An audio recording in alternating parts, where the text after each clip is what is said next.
하나님의 말씀을 조금 더 우리가 확실히 잘 살펴서 하나님의 뜻대로 살기에 부족함이 없는 우리 모든 성도님들 되실 수 있도록 또 우리들 될 수 있도록 인도하여 주시옵소서. 예수님의 이름으로 기도드립니다. 아멘. 예, 이렇게 와서 찬양인도 하고 뭐 이렇게 하는 모습을 보니까 예전 생각도 많이 나고 그러네요. 저도 이제 개척해서 5년째 되고 있는데 기억하시는 분도 있고 제가 한 2, 3년 전에 한번 왔었어요. 이렇게 2주 연속 왔었었는데 찬양 인도를 지금은 개척하에서는 그래도 목사님은 마이크라도 있죠. 저희는 마이크도 없어요. 생목으로 하다 보니까 목이 이제 완전히 이렇게 허스키해져 가지고 그런데 찬양 인도만 한 10몇 년 이상 했습니다. 그러면 이제 예전에 아주 뭐 전도사 시절 때죠. 그때는 사모님이 쪽지를 갖고 오세요. 목사님 오늘 못 오신대요. 목사님 부흥 강사 시라 금요 철야 때 같은데 이렇게 막 찬양인도 하고 있으면 사모님이 쪽지를 갖고 올라와서 목사님 오늘 못 오신답니다. 그럼 나보러 어쩌라는 거예요. 그럼 그때 하면은 통성기도 시켜놓고 본문 찾고 기도 소리가 줄어들면 마이크에다 5분만 더 해놓고 어떤 내용을 해야 되나 이런 거 찾고 막 그랬어요. 그리고 또 큰 교회 가니까 큰 교회 나름대로 그러면 목사님들이 상담이 또 많으시잖아요. 그러면은 이런 빔 같은 게 성도들 보는 것만 있는 게 아니라 찬양 인도자가 볼 수 있는 게 따로 있어요. 그럼 방송실에서 거기다가만 딱 띄웁니다. 목사님 늦으신답니다. 그거 얼마 늦을지 몰라요. 목사님이 몇 분 늦게 들어오실지 몰라요. 그러면 일명 콘티라 그러잖아요. 오늘도 콘티 짜셨죠? 그거 딱 끝나면 목사님이 들어오셔야 되는데 당황스러우시죠. 저도 그때는 참 당황스러워요. 그런데도 마치 더 준비한 것처럼 이렇게 해야 되는 그런 경우도 있었는데, 그래도 이렇게 마음껏 찬양할 수 있다라는 것은 하나님 앞에 참 감사한 것 같아요. 그래서, 공부를 많이 해서 그런 건 아니고, 많이 했다는데 많이 하지도 않았어요. 그냥 열심히 학교만 오래 다녔을 뿐이지, 근데 중간에 좀 어지러움증이 왔어요. 어지러움증이 와서, 지금도 온전한 상태는 아닙니다. 그래서 찬양을 막 이렇게 크게 부르면 되게 어지러워요. 그래서 여러분들 크게 찬양 부를 수 있다라고 하는 것도 하나님의 은혜라고 하는 것을 좀 기억을 하셨으면 좋겠어요. 그래서 일단 오늘 종말론인데 제가 목사님이 오라 그러셔가지고 뭐를 말씀을 전할까요? 그랬더니 거꾸로 저한테 물어보시더라고요. 뭘 할 거냐고. 그래서 제가 이번 학교에서 종말론을 강의했다고. 그럼 그거 하라고. 그래서 16강인데 그게 오후에 되겠냐고. 하여튼간 해보라고. 그래서 왔습니다. 종말론인데 16강의를 여기서 다 할 수는 없죠. 그럼 오늘 집에 못 가십니다. 오늘만 못 가는 게 아니라 16강이 보통 2시간 반 이렇게 하거든요. 그게 16강이니까. 그걸 다 할 수는 없고, 그래서 요한계시록을 좀 전체적으로 이렇게 좀 보면서 우리가 알고 있는 종말론하고 그다음에 어찌됐건 우리 이제 대신교단이 속해 있는 저희 교회도 그렇고 우리 함께하는 교회도 속해 있는 또 이제 우리 교단이 추구하고 있는 이 종말론이 어떤 종말론인가, 그리고 이제 개혁신학에서 말하고 있는 종말론이 뭔가를 좀 한번 말씀드리는 선에서 이렇게 좀 마무리를 해야 될 것 같습니다. 자, 그러면 일단 요한계시록 1장을 한번 펴보시고요. 예.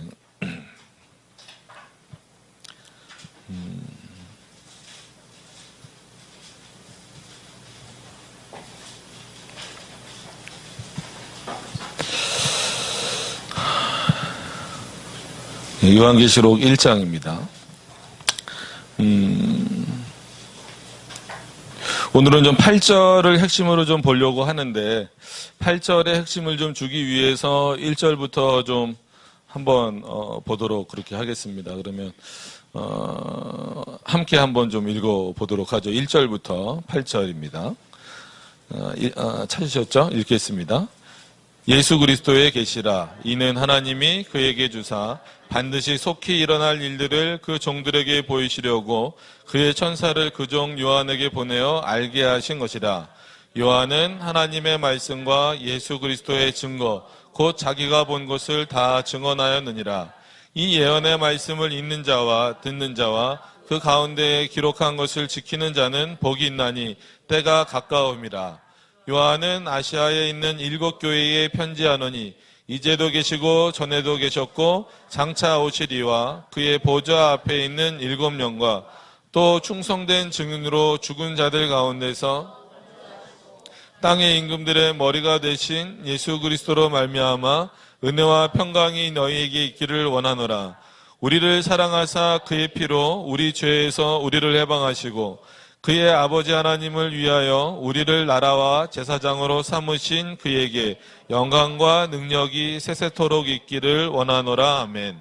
볼지어다 그가 구름을 타고 오시리라.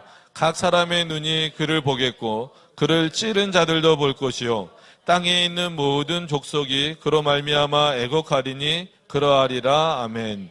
주 하나님이 이르시되 나는 알파와 오메가라. 이제도 있고 전에도 있었고 장차 올 자요 전능한 자라 하시더라. 아멘. 예, 종말론 하면 요한계시록이 먼저 떠오르니까 많은 분들이 요한계시록만 보시는 경우가 있는데, 어떻게 보면 창세기부터 종말은 시작된 거기 때문에 성경 전체가 또 종말론으로 풀면 종말론으로 풀릴 수밖에 없습니다. 그래서 제가 전공을 이제 조직신학을 했기 때문에 성경 전체를 예를 들어서 목사님 성경이 읽어지네 이거 하시더라고요. 저도 나중에 한번 들어야 되겠어요. 요즘에 성경을 잘 안 읽어가지고 제가 목사인데도. 네, 이게 그냥 아마 그런 의미실 거예요. 한글을 몰라서 성경을 안 읽는 사람들은 없잖아요. 그러니까 성경을 어떤 관점을 가지고 또 어떻게 해석을 해야 되는가. 왜냐하면 하나님의 말씀이긴 하지만 예를 들면 뭐가 있을까요? 이거를 캠프 광고 같은데 뒤에는 악보네요. 그냥 편지라고 해봅시다. 김혜수 목사님이 여러분들 성도님들에게 쓴 편지라고 해봅시다. 그러면은 이 편지를 제가 이제 김혜수 목사님이라고 생각을 하세요. 안 그렇게 생겼어도 그냥 생각을 하시라는 겁니다. 만약에 여러분들에게 이렇게 드렸어요. 그럼 여러분들이 이 내용을 보실 거 아니에요. 그러면 여러분들 각자의 해석이 들어가게 돼 있어요. 그게 성경 해석입니다. 예를 들면. 그래서 신론 중심의 사고다. 자꾸 이런 게 티내는 건데 이런 거 티내지 말라고 그러는데, 학교에서 하는 신론 중심의 사고라는 건 뭐냐면, 이렇게 제가 김혜수 목사님이 만약에 성도님들에게 편지를 드렸다라고 하면 누구 의도가 제일 중요할까요? 지금도 답이 이제 헷갈리시는 거예요. 서로 나뉘는 거예요.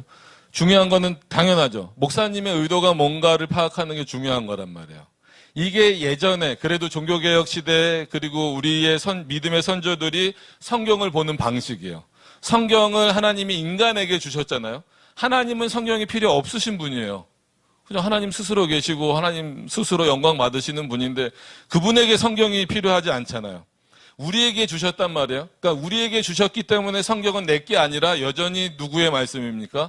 하나님의 말씀이고 의도건 뭐건 다 누구 중심으로 돼 있어요? 하나님 중심으로 돼 있어요.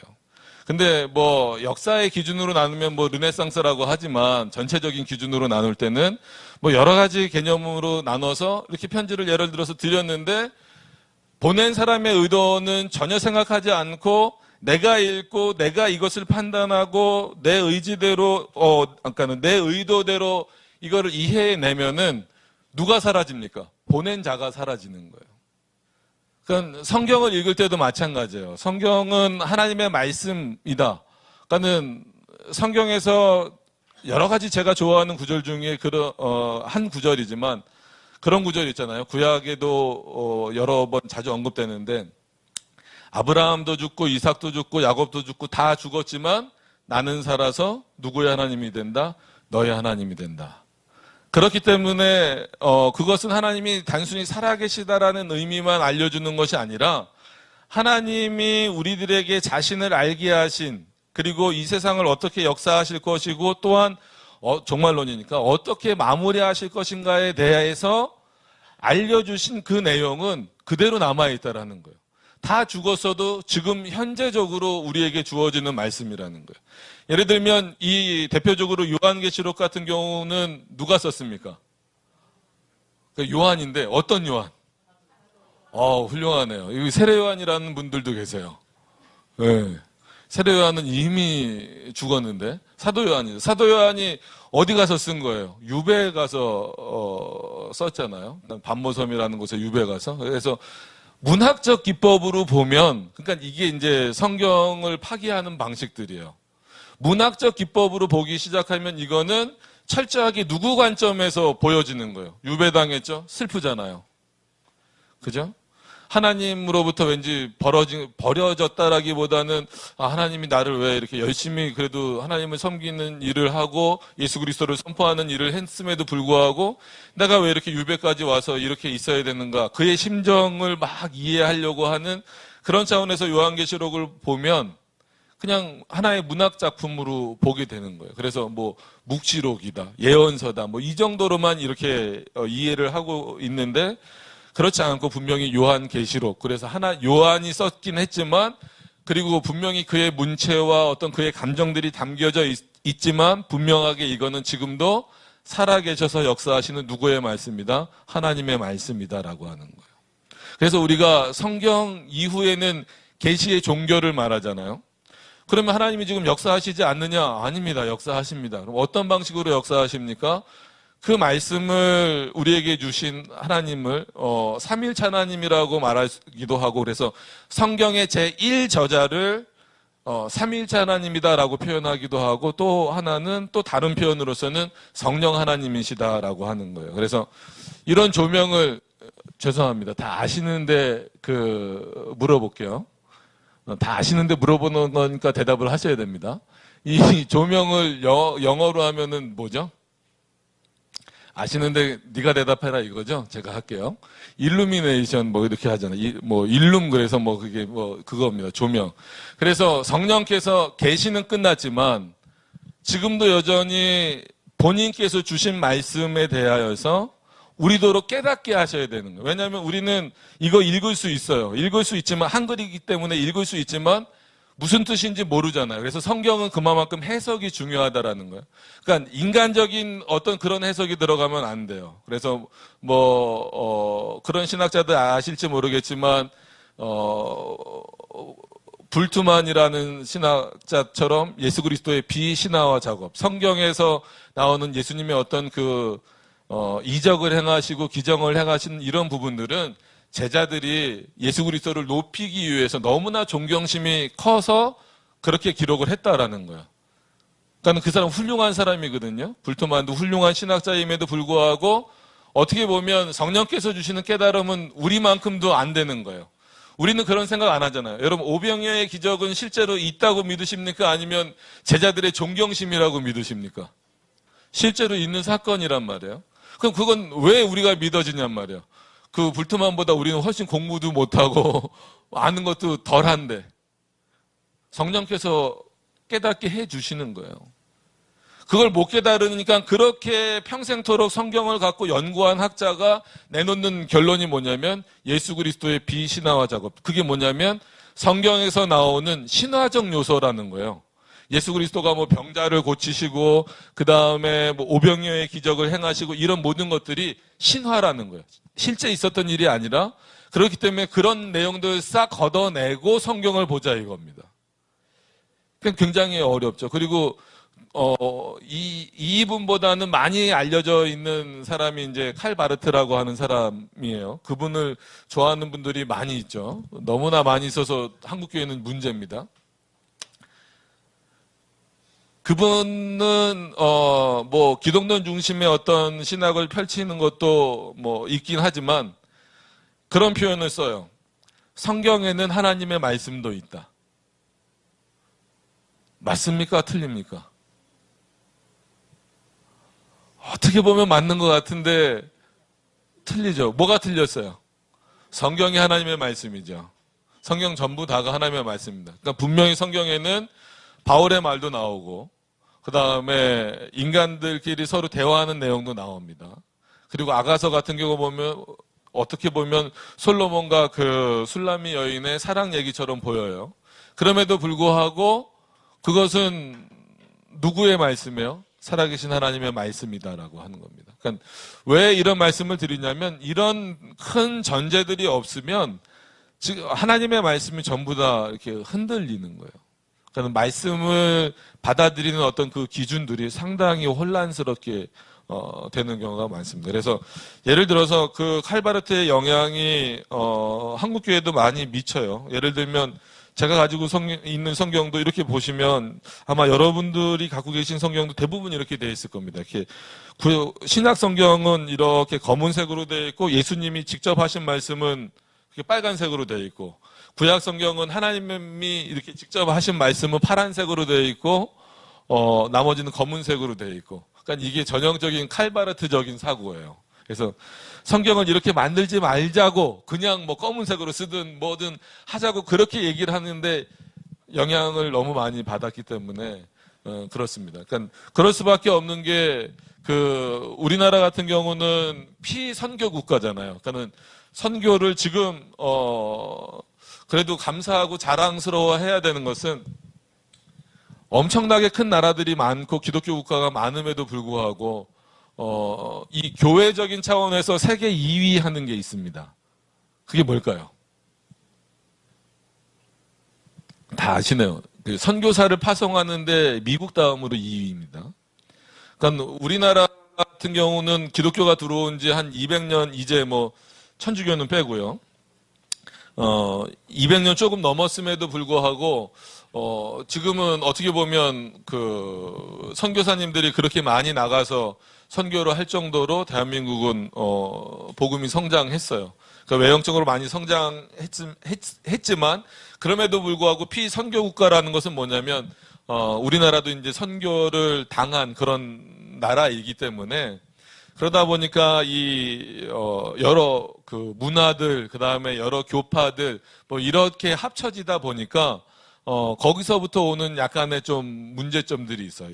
그러니까는 이거를 뭐 저는 뭐 선교학을 전공한 건 아니지만 뭐 신학의 그러니까는 역토착화, 문화의 역토착화 뭐 이런 개념이에요. 그래서 예를 들면 부활절 같은 날 새벽에 그 막 하얀 옷 입고 오시고 그러잖아요. 저도 어렸을 때 깜짝 놀란 게 아침에 부활절 아침에 일어났는데 엄마가 머리 풀고 소복 입고 나오는데 저는 귀신인 줄 알았어요.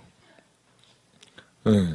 근데 새벽에 교회 갔더니 전부 다 뭐 권사님들, 집사님들 할 거 없이 전부 다 그날은 목욕 제기하고 머리 풀고 그때는 왜 요즘엔 안 그러시잖아요. 요즘엔 그냥 부활절 달도 그냥 오시잖아요. 예전에는 한참 그러셨어요. 머리는 왜 풀어요? 그냥 묶고 오시죠. 난 너무 이상했어요. 그냥 머리 풀고 뭐 목사님들까지 또 하얀 양복 입고 막 올라오시고. 근데 그거는 우리나라의 어떤 그 장례 문화의 개념이잖아요. 이게 이제 섞여버린 거예요. 솔직히 그 예수님이 돌아가셨던 그곳 지금으로 말하면 약간 중동 지역이겠죠. 그 지역의 장례 문화는 지금하고는 그러니까 우리랑은 전혀 다르잖아요. 거기서 뭐 하얀 소복 입고 뭐 입고 오지는 않았을 거란 말이에요. 그러니까 그런 문제들이 이제 전체적으로 다 있습니다. 그러니까 그런 부분들을 보시면서 성경을 이해하시면 아마 조금 더 좋지 않을까 그런 생각을 합니다. 자, 왜 이런 말씀을 종말론과 상관없는 것처럼 없는 얘기들을 초반에 한 이유는 요한계시록도 그러니까 종말을 생각하는 데 있어서도 결국은 누구의 말로 하나님의 말씀으로 전체적으로 우리가 보지 않으면 거기 안에서 생겨나는 오류들이 많다라는 겁니다. 그래서 아까 마무리 못 지은 거 그래서 조명하심은 일루미네이션 그래서 지금 깨닫게 하신다라고 하는 거예요. 그래서 우리에게 믿음이 생긴 거는 선물이라고 하는 이유는 아무리 노력해야 한다고 내 스스로가 얻을 수 없는 거거든요. 성령께서 우리 안에 깨달음을 주셔야만 되는 거예요. 그러니까 그런 차원에서 내가 하나님의 말씀을 믿음으로 받아들여진다. 이거는 정말 놀라운 거고 어떻게 보면 구별된 은혜를 여러분들이 받고 계시다라고 하는 것을 확인하시면 되는 겁니다. 그러면 전체적으로 한번 그냥 가볼게요. 뭐 이거를 일일이 다 전체적으로는 할 수는 없어서 8절을 좀 포커스를 준다고 말씀을 드렸으니까 한번 8절 말씀을 한번 제가 그냥 읽겠습니다.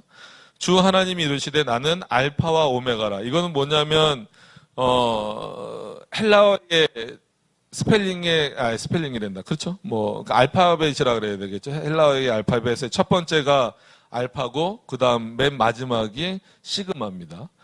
그러니까 오메가입니다. 그래서 처음과 끝이다 이렇게 표현을 하는 거죠. 그래서 이제도 있고 전에도 있고 장차 올 자요 전능한 자라 하시더라. 그렇게 나와 있죠. 그래서 1절에 보시면 속히 올 날 이런 것들에 대한 해석이 이제 중요해요. 그래서 천주교랑 너무 친해지시면 안 됩니다. 왜냐하면 천주교는 거의 뭐 이단에 가까운 사상이 많이 있으니까 하도 예수님이 그러니까는 이런 게 이제 문학적 기법으로 보면 요한의 심정으로서는 빨리 예수님이 다시 오셨으면 좋겠다. 그래서 썼다는 거예요. 근데 2000년이 넘도록 안 오시잖아요. 그러니까 교황이 얼마 전에 뭐라 그랬어요? 예수님이 안 오실 수도 있다 그랬잖아요. 그럼 그런 기사를 뭐 굳이 찾아보실 필요는 없는데 어쩌다가 보시게 되면 요즘 교황이 참 이상한 말 많이 하죠. 그죠? 뭐 동성애만 찬성하는 정도가 아니라 성경을 뭐 다시 써야 된다, 바꿔야 된다, 뭐 이런 얘기도 하고 가룟 유다가 이건 한참 전에 있었던 얘기지만 가룟 유다가 예수님을 안 팔아줬으면 예수님이 십자가에 어떻게 달리겠느냐. 가룟 유다는 그런 차원에서 큰 일을 했다. 그러니까 지옥에서 천국으로 보내주는 행사를 자기네들이 했어요. 이게 로마 카톨릭이 하는 일입니다. 그러니까 우리랑은 어떻게 보면 다른 종교예요. 그래서 저는 개인적으로 명성교회 김땡땡 목사님하고 여의도 순복음교회 조땡땡 목사님을 별로 안 좋아하는 게 예전에 김수환 추기경 돌아가셨을 때 두 분이 손잡고 가서 큰 집에 오니까 기분 좋다라고 그러셨어요. 연세가 그때는 많지 않으셨는데 지금 그러면 뭐 치매라고 할 수도 있지만 거기가 큰 집이면 우린 작은 집이라는 얘기잖아요. 그거는 천주교에서 표현하는 방식입니다. 우리는 그렇지 않아요. 우리는 로마 카톨릭으로부터 잘못되어져 갔던 로마 카톨릭으로부터 나와서 하나님의 말씀으로 다시 돌아간 그런 게 이제 종교개혁의 의미입니다. 그러니까는 속히 일어나 이거를 그냥 문자적으로만 보면 2000년인데 어떻게 속히 일어나? 이 정도의 시간이 지났는데 이렇게 생각을 해버리는 경우가 많아요. 근데 성경에서는 이것을 충분히 해석할 수 있는 본문이 있잖아요. 뭔지 한번 말씀해 보실 수 있나요? 그렇죠. 천년은 하루가, 하나님에게 있어서 천년은 하루 같고 하루는 천년 같다. 그러니까 시간이라고 하는 것도 하나님의 창조물입니다, 여러분. 보이는 것만 하나님이 창조하셨다라고 생각하면 안 돼요. 안 보이는 모든 것까지 창조하신 거예요. 그래서 예를 들어서 과학적으로 말하면 빛의 속도가 뭡니까? 빛의 속도가 1초에 지구를 7바퀴 반 도는 거잖아요. 그걸로 1년 가는 게 1광년이잖아요. 광년 그런다고 미친년이 아닙니다. 아시죠? 1광년. 근데 지금 발견된 우주는 크기가 어느 정도예요? 그러니까 10년 전, 15년 전만 해도 한 125억 광년 정도. 어마어마한 거리죠. 이건 예측만 하는 거지 아무도 가볼 수도 없는 거리입니다. 어떻게 여길 갑니까? 근데 요즘 최근에는 발견된 게 135억에서 6억 광년 정도 발견됐다라는 거예요. 그러면서 하는 얘기가 우주는 팽창된다. 그러니까 과학적 의미에서는 그렇게 볼 수 있어요. 근데 우리 입장에서는 아직도 그만큼 우주는 발견되지 않았다라고 하는 겁니다. 그 얘기는 뭐예요? 그 정도 우주도 발견하지 못하고 그 우주를 창조하신 하나님을 판단하려고 한다라는 것이 얼마나 우습고 또 하나님 앞에서는 교만한 일인가라고 하는 것을 우리가 깨달아야 된다라는 거예요. 그런 차원에서 하나님이 우리에게 말씀하셨다라고 했을 때는 이 시간뿐만 아니라 공간뿐만 아니라 모든 것도 하나님이 만드셨다라는 거예요. 그래서 인간이 타락했지만 하나님의 형상대로 짐을 받았다. 이것은 단순히 하나님의 모양대로라는 것으로만 이해하면 안 됩니다. 그죠? 왜냐하면 하나님은 영으로 계신 분이니까. 그러니까 예수님은 이 땅에 육체를 입고 오셨지만 육신의 몸을 입고 오셨지만 하나님은 영으로 계신단 말이에요. 그래서 우리나라 말로 그러니까 한문 영양권에서 형상 그러면 이 모양이 자꾸 따라와요. 그리고 영어도 이미지 하면 자꾸 모양이 따라오고. 그래서 그냥 이건 잊어버리세요.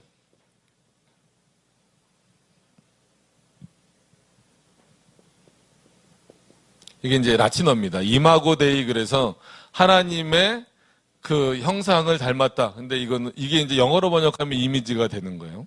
이거 얼른 지울게요. 예. 와가지고 이런 거 하나 쓰고 잘난 척 한다고 그러실까봐. 예. 근데 학생들한테는 이걸 중요하게 좀 가르쳐 주죠. 왜냐하면 너무 그게 깊숙이 박혀 있어서. 그래서, 예를 들면 생각할 수 있는 능력, 누가 주신 겁니까? 하나님이 주신 거예요. 말할 수 있는 능력, 누가 주신 겁니까? 하나님이 주신 거죠. 행동할 수 있는 능력, 누가 주신 겁니까? 하나님이 주신 겁니다. 하나님이 주셨는데, 그러면 왜 주셨을까요? 하나님을 찬양하라고, 하나님을 예배하라고 주신 거예요. 하나님을 경외하라고. 그런데 생각을 주고 말할 수 있게 하고 행동할 수 있게 했더니 어떻게 해요? 하나님을 떠나버려요. 그게 인간의 본성입니다. 그래서 선과 악을 알게 하는 나무 열매를 따먹고 난 이후에 그 신학자들이 그것을 해석하는 표현이 뭐냐면 인간이 하나님으로부터 등을 돌렸다. 그 죄가 뭐냐면 바닥에 먼지처럼 깔려 있다가 인간이 움직이면 그 죄는 일어날 수밖에 없다. 그러니까 너희는 좀 가만히 좀 있어라. 성경에서. 그러니까 그런 어떤 내용들을 보시면서 그러면 이 하나님이 만드신 이 세상이 우리가 상상할 수 없다라는 거예요. 그러니까 쉽게 생각해 보면 그런 부분들입니다. 하나님이, 그러니까 여기서 제가 계속 하나님 하는 거에는 삼위일체라고 그냥 이해를 하시면 돼요. 성부, 성자, 성령이 다 계시다는 것. 그러니까 성령도 내 안에 계시고, 예수님도 내 안에 계시고, 그럼 성부는 내 안에 계시다는 말을 잘 안 쓰는데, 성부는 그럼 저 하늘에 계신가요? 아니에요. 성부 하나님도 우리 안에 계십니다. 그러니까 하나님은 우리 안에도 계시고, 그러면은 어떤 물질적으로 계신 건 아니란 말이에요. 그럼에도 불구하고 내 안에 계시다라는 것은 나의 주인이 되시고 나의 모든 사고와 이런 것들을 통치하시고 지배하시는 분이란 말이에요. 그러면 내 안에도 계시면서 하나님은, 그러면은 이걸 우주라고 표현을 해봅시다. 그럼 이 우주 안에도 하나님은 계십니까? 안 계십니까? 계시죠. 그러면 하나님은 어디에도 계실까요? 우주 밖에, 이 밖에서도 계시는 분이에요. 왜냐하면 하나님이 스스로 계신 분이니까 이 모든 이 우주, 그러니까 우리는 보이지도 않겠죠. 이 우주를 그 하나님이 창조하셨기 때문에 그렇습니다. 그러니까 이런 하나님에 대해서 이것도 이제 하나님이라고 쓸게요. 번데기를 쓰냐고 어떤 분이 그러셔갖고 번데기 아닙니다. 이거죠. 지울게요. 이런 하나님에 대해서 인간이 상상하고 사고한다라는 것 자체는 폭이 우리 안에서 좁아질 수밖에 없어요. 그러니까는 이런 사고를 가지고 여러분들이 이제 종말로 가시다 보면 첫 번째로는 개인적인 종말이 있을 수 있겠죠. 개인적인 종말은 뭐겠습니까? 말 그대로 우리가 태어나서 죽는 거예요. 1세부터 요즘엔 100세 시대니까 100세라고 해봅시다. 이렇게 죽었어요. 그럼 개인적인 종말이에요. 그냥 성경에 나온 인물들을 비롯해서 예를 들어서 여러분들의 가족들 아니면 그 조상들 다 개인적 종말을 맞이하신 분들이죠. 그다음에 두 번째로는 당연히 전체적 종말이 있겠죠. 그러니까 이거를 전체적이라고 안 하고 보통 우주적 종말이다 이렇게 표현을 합니다. 이 우주적 종말은 말 그대로 뭐겠어요? 이 세상이 끝나는 겁니다. 그러니까 예수 그리스도가 재림하시는 거죠. 그러니까 이 부분에 있어서 이제 조금 차이는 뭘 것 같아요. 이때는 예수님이 재림하시는 거니까 그렇고, 지금 죽은 사람들은 예를 들어서 어디 있을까요? 천국에 있겠죠, 당연히. 하나님이 계신 곳에. 그럼에도 불구하고 육체는 있을까요? 없을까요? 지금 천국에 있는 사람들은 육체는 없죠. 예수 그리스도가 오신 다음에. 그래서 이거를 전체적으로도 중간기라고 표현을 합니다. 중간기 맞죠? 중간기 상태라는 표현을 써요. 그래서 예수님께서 이것을 잔다 그래서 어떤 신학자들은 문자적으로 그냥 붙여서 죽은 사람들은 자고 있다. 실제로 잔다라고 이해를 하는 경우도 있는데 그건 아니고 육체가 없이 여전히 하나님과 함께 있는 겁니다. 이때 이제 예수님이 오셨을 때의 육체적 부활도 그때 같이 일어나는 거죠. 그러니까 이것은 이제 전체 아주 기초적인 거고, 이런 기초적인 것은 아마 여러분들이 어느 정도는 다 알고 계시리라고 생각을 합니다. 그러면 조금 더 기초적이지만 한번 생각해 보죠. 창조부터 그냥 종말이라고 표현을 할게요. 그러면 하나님께서 역사하시잖아요. 하나님께서 이렇게 역사하십니다. 이때 뭐 예수 그리스도가 오셨겠죠. 오시고 쭉 역사하시다가 예수 그리스도가 다시 오셨을 때 그냥 세상이 끝나고 뭐 이제 심판이 있고, 어떻게 보면은 상당히 종말은 이런 차원에서 보면 간단할 수도 있어요. 간단할 수도 있지만 문제는 뭐냐면 이 앞에 것과 이 뒤에 것도 상당히 중요하고, 그 다음에 여기를 어떻게 이해하고 해석하느냐가 굉장히 다양하고 많습니다. 그래서 우리나라가 피선교 국가라고 말씀드린 이유도 종말론에 있어서 이런 차원에서 여러 교파나 이런 교단들이 들어오다 보니까 여러 영향을 많이 받아요. 근데 우리나라 같은 경우는 아무래도 다른 나라들에 비해서는 장로교가 그래도 많지만 장로교보다는 감리교, 그다음에 아니면 더 나가서 이제 오순절, 뭐 이제 여의도 순복음교회 같은 뭐 자기네만 순복음이면 뭐 우리는 뭐가 묻었다는 얘기예요? 저는 별로 안 좋아해요. 복음이면 다 복음이지. 그럼 우리는 뭐가 묻었어? 순두부찌개도 아니고.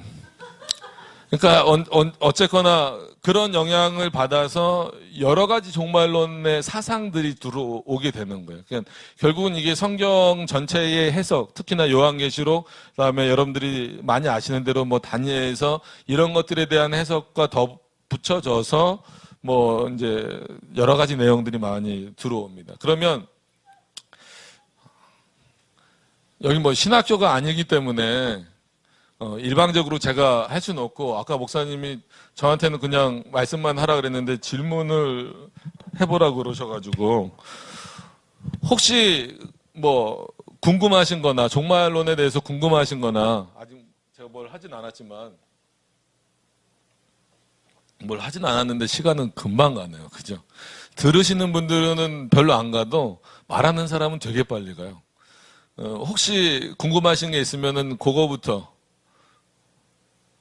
아무것도 말 안 해놓고 뭘 궁금하냐고 물어보시면 알겠습니다. 그럼 말씀을 해드릴게요. 자, 첫 번째 종말론, 그러면 몇 개로 나눠지는지 이거는 좀 들어보셔서 알 텐데 뭐가 있을까요? 예, 전천년설이라는 게 있습니다. 전천년설이요. 잘 쓰셔야 돼요. 잘 안 쓰면 욕이 돼버리거나 전철이 돼버리거나 그렇습니다. 두 번째로 또 후천년설. 그 다음에 세 번째로 무천년설입니다. 그 다음에 또 네 번째로, 오히려 이게 먼저 나올 줄 알았는데 세대주의 전천년입니다. 그래서 솔직한 얘기로 전천년설을 그럼 이렇게 하지 말고 이렇게 해볼게요. 전천년설에서 두 가지로 나눠볼게요. 세대주의 전천년하고 그 다음에 역사주의 전천년이 있습니다.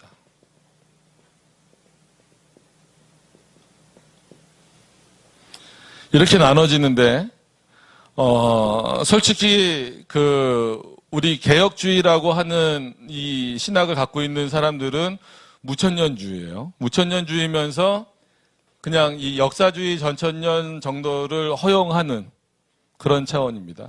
근데 대부분 우리나라는 지대하게 여기 영향을 많이 받았어요.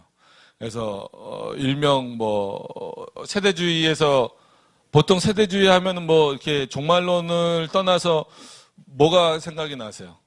세대주의니까 말 그대로 그냥 문자적으로 세대주의를 한번 이해를 해보세요.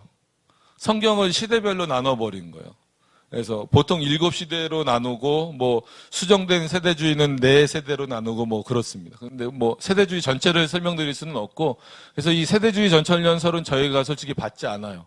근데 의외로 문제는 뭐냐면 한국교회에 이 세대주의 전천년설이 지배적으로 많이 들어와 있어요. 어느 교파를 막론하고.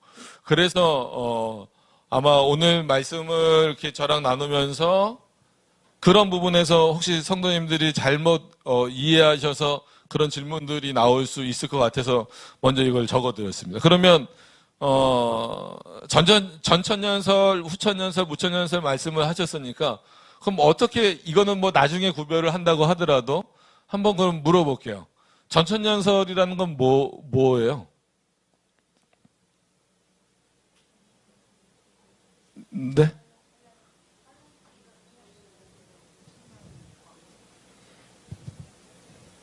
네. 지금 그렇게 대부분 말씀하시는 게 거의 세대주의 전천년의 표현입니다. 후천년설은요? 갑자기 여기 아무도 안 계신 것 같아요. 무천년설은요? 천년을 상징적인 숫자로 본다라는 그런 내용이죠. 그러면 이거 한번 그려놓고 한번 해볼게요.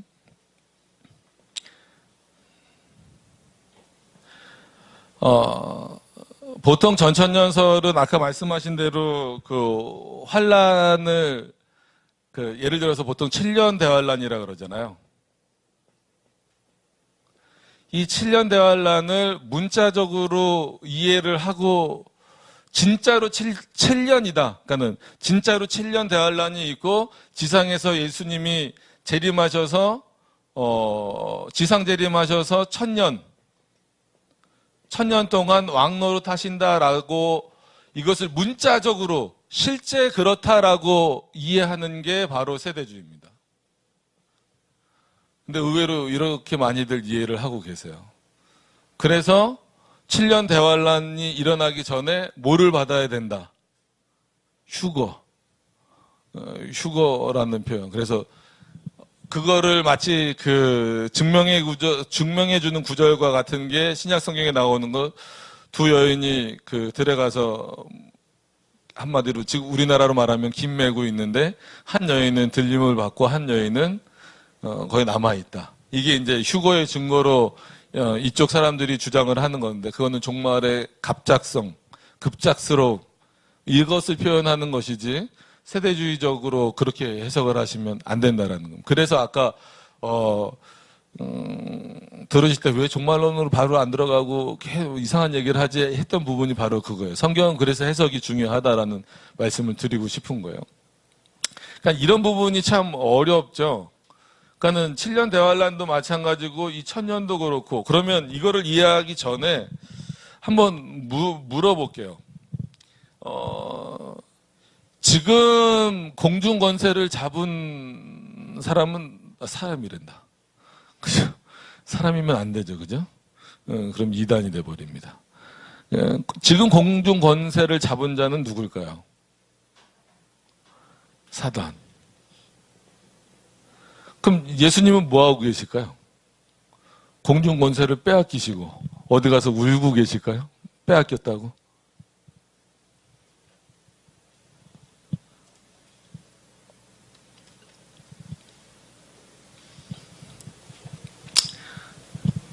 그러니까 이게 다 세대주의 전천년의 사고입니다.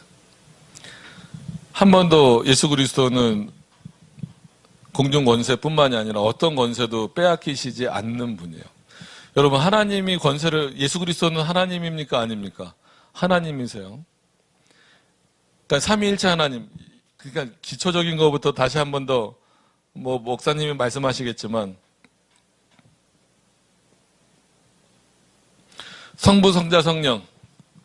누가 큽니까?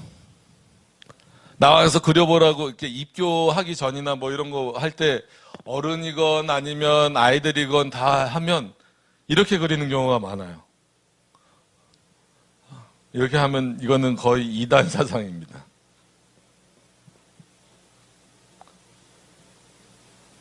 이게 맞는 거죠. 그죠? 성부, 성자, 성령이 동일 본질이시다라는 거예요.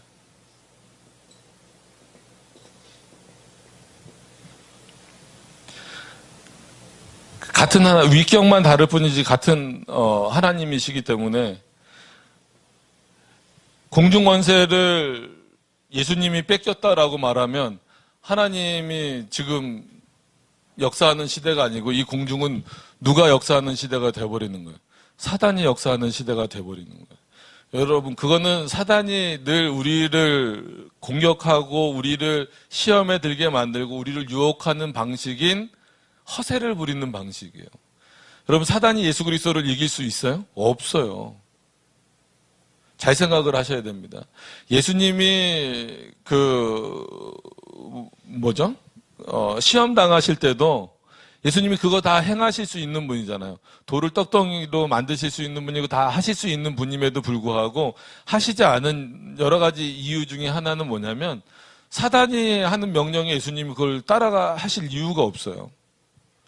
그리고 사단은 예수님조차도 시험하려고 하는, 하나님조차도 시험하려고 하는 그런 존재이기 때문에 그건 사단이 부리는 허세입니다. 근데 사단이 부리는 이 허세를 마치 진짜인 것처럼 표현을 해버리면 문제가 생긴다라고 하는 거예요. 근데 지금도 이렇게 대답을 하실 때 많은 분들이 우리나라는 여기에 영향을 너무나 많이 받고 계세요. 그래서 당연히 환란 받기 전에 휴거를 받아야지 뭐 이런 어떤 그런 개념과 그다음에 공중 권세를 지금은 사단이 잡고 있다. 그래서 나중에 뭐 일명 뭐 아마겟돈 전쟁이라든지 뭐 이런 전쟁을 통해서 예수 그리스도가 다시 빼앗긴 공중을 찾아오실 것이다. 뭐 이런 것처럼 그때까지 7년 동안 그러면 이 7년에 들어가는 사람은 누구고 7년에 안 들어가는 사람은 누구예요? 어떤 기준으로 휴거가 되고 휴거가 안 될 거예요? 없어요. 뭐 헌금 많이 내시면 아니면 주일날 예배 잘 드리면 오늘 이번 뭐 이렇게 올해나 아니면 평생토록 한 주라도 빠지면 휴거 못 당하시겠네요. 마치 그 연옥사상하고 비슷해져 버려요. 욕이란다. 제가 욕을 써버려서 죄송합니다. 연옥사상하고 비슷해져 버려요. 연옥은 뭐예요? 천주교잖아요. 로마카톨릭에서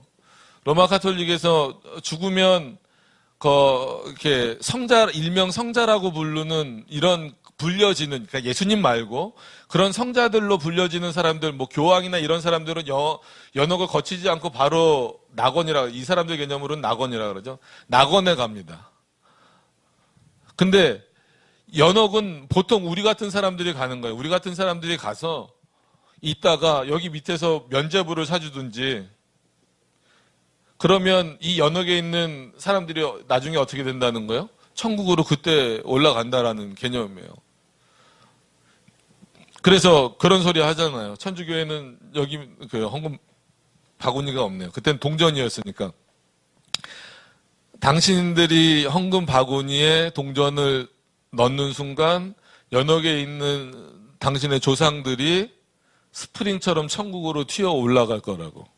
이게 면죄부를 판매하는 천주교의 방식이에요. 여전히 지금도 똑같습니다. 그러니까 우리가 듣기에는 말도 안 되지만 로마 가톨릭은 이거를 지금도 여전히 믿고 있어요. 그럼 이 기준이 뭐냐고 했을 때는 결국은 인간의 행위가 근거가 돼버리는 거예요.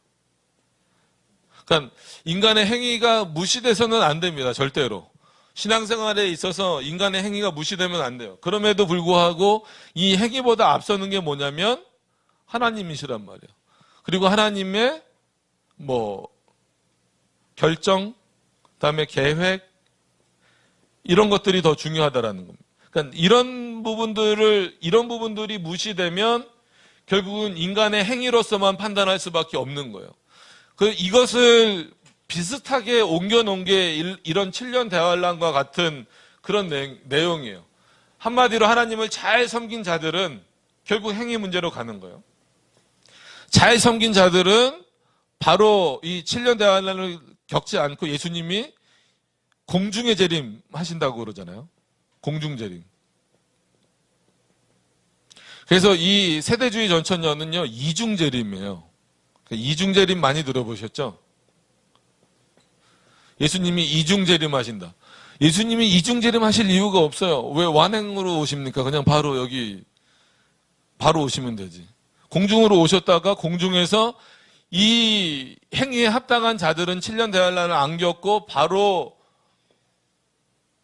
끌어올리시고, 나머지는 이 7년 대환란을 잘 겪어내면, 견뎌내면, 뭐 거기서 못 견디면은 어쩔 수 없는 거고, 견뎌내면 같이 예수님이 지상 재림하셨을 때 1000년 동안 왕노릇 하신다라는, 거기에 참여할 수 있다라는 사고예요. 그러니까 이게 전형적으로 그 세대주의적인 사고입니다. 그러니까 이거는 너무나 한국 교회에 뿌리 깊게 박혀 있어서, 저도 어렸을 때 교회에서 이렇게 들었고, 장로교회를 다녔음에도 불구하고 이렇게 들었고, 지금도 장로교회 목사님들 중에서도 이렇게 설교하는 분들이 상당히 많아요. 그러니까 그런 차원에서 이 세대주의는 상당히 문제가 있습니다.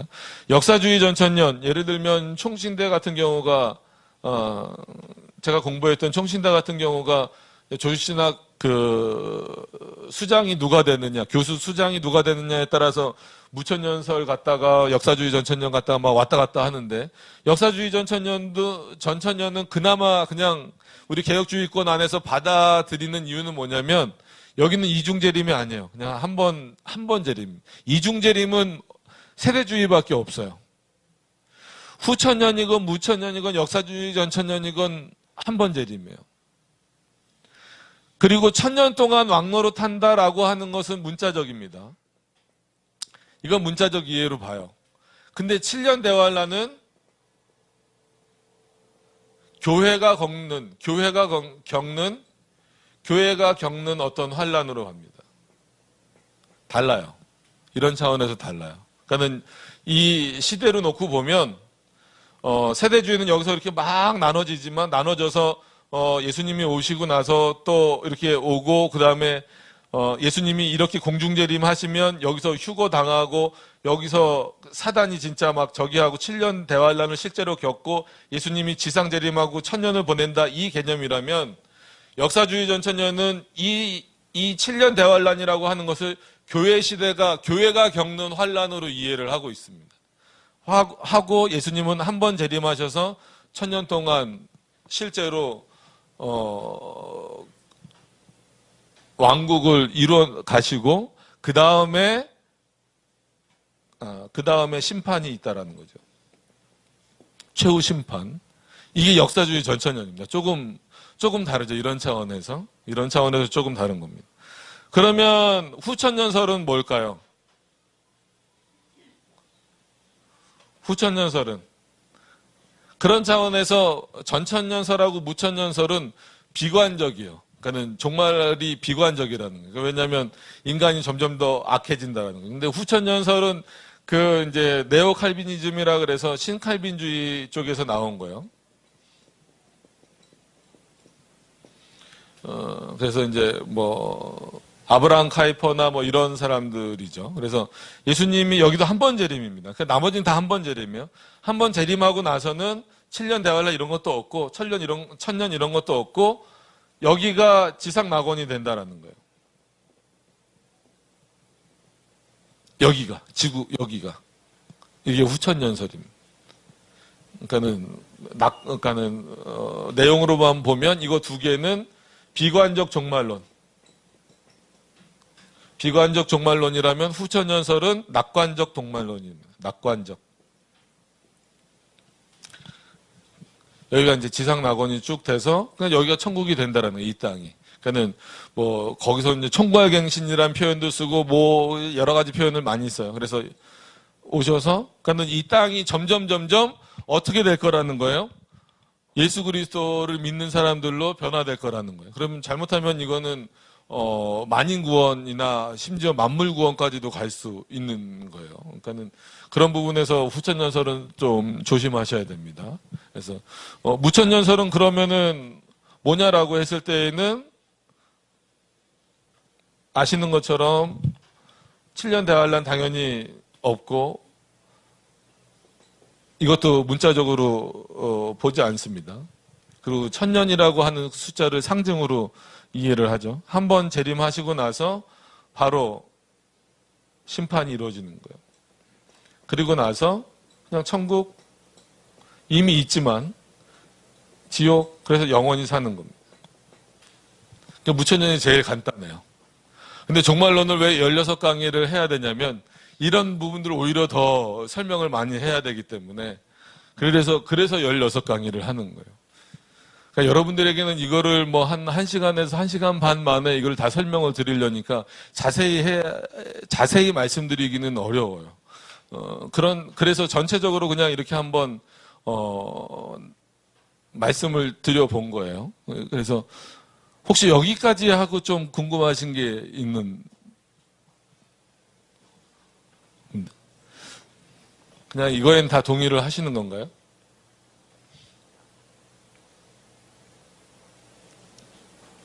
그래서 다른 거는 특히나 모르겠는데 특히나 종말론을 해달라고 하면은 목사님한테 늘 물어봐요.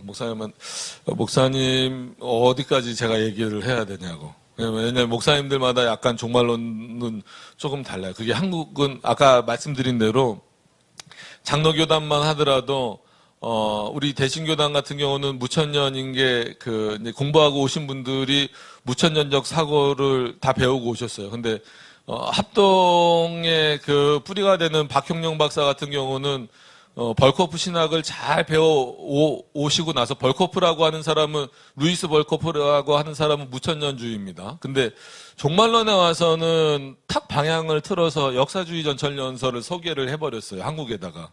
그러면서 우리나라의 이제 장로교단들이 역사주의 전천년을 받아들이면서 자연스럽게 받아들이면서 그때 대세였던 세대주의랑 이거를 구별을 잘 목사님들이 못 하셨던 거예요.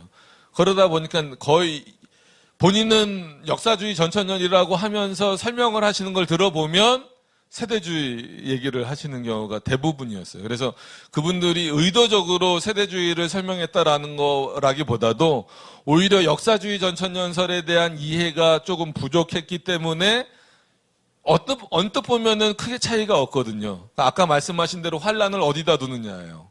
그러니까 어디다 두느냐가 아니라 어떻게 이해하느냐가 조금 더 구별점이거든요.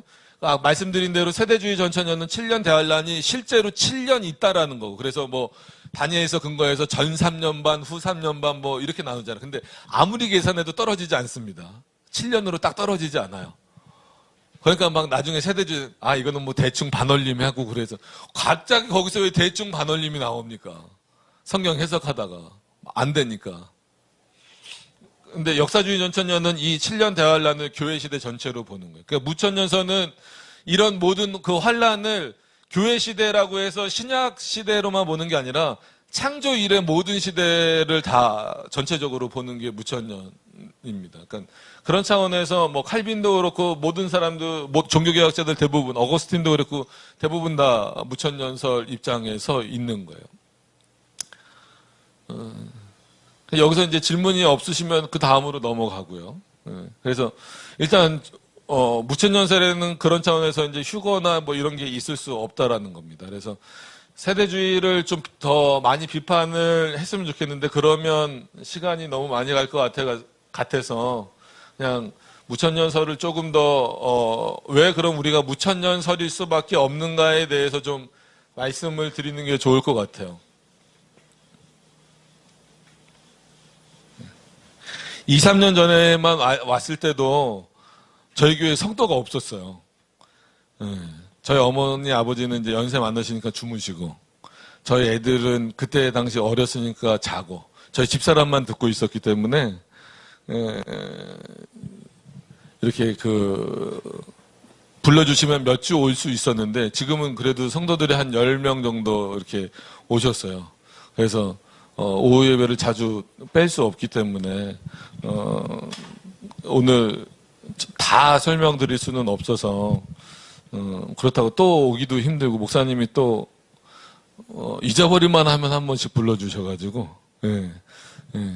그래서 이제, 우리 무천년설을 좀 간단하게 그럼 왜 무천년이 될 수밖에 없느냐를 설명을 좀 드리도록 하겠습니다. 왜냐하면, 우리는 개혁주의라고 하는 것은 결국 하나님의 작정, 여기서부터 출발을 하는 거예요. 그러니까는 성경을 시작할 때 창조, 타락, 구속 이 얘기는 많이 들어보셨죠.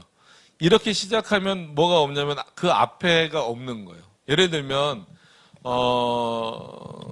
함께하는 교회가 예를 들어서 건축을 하게 된다. 좋죠, 그죠?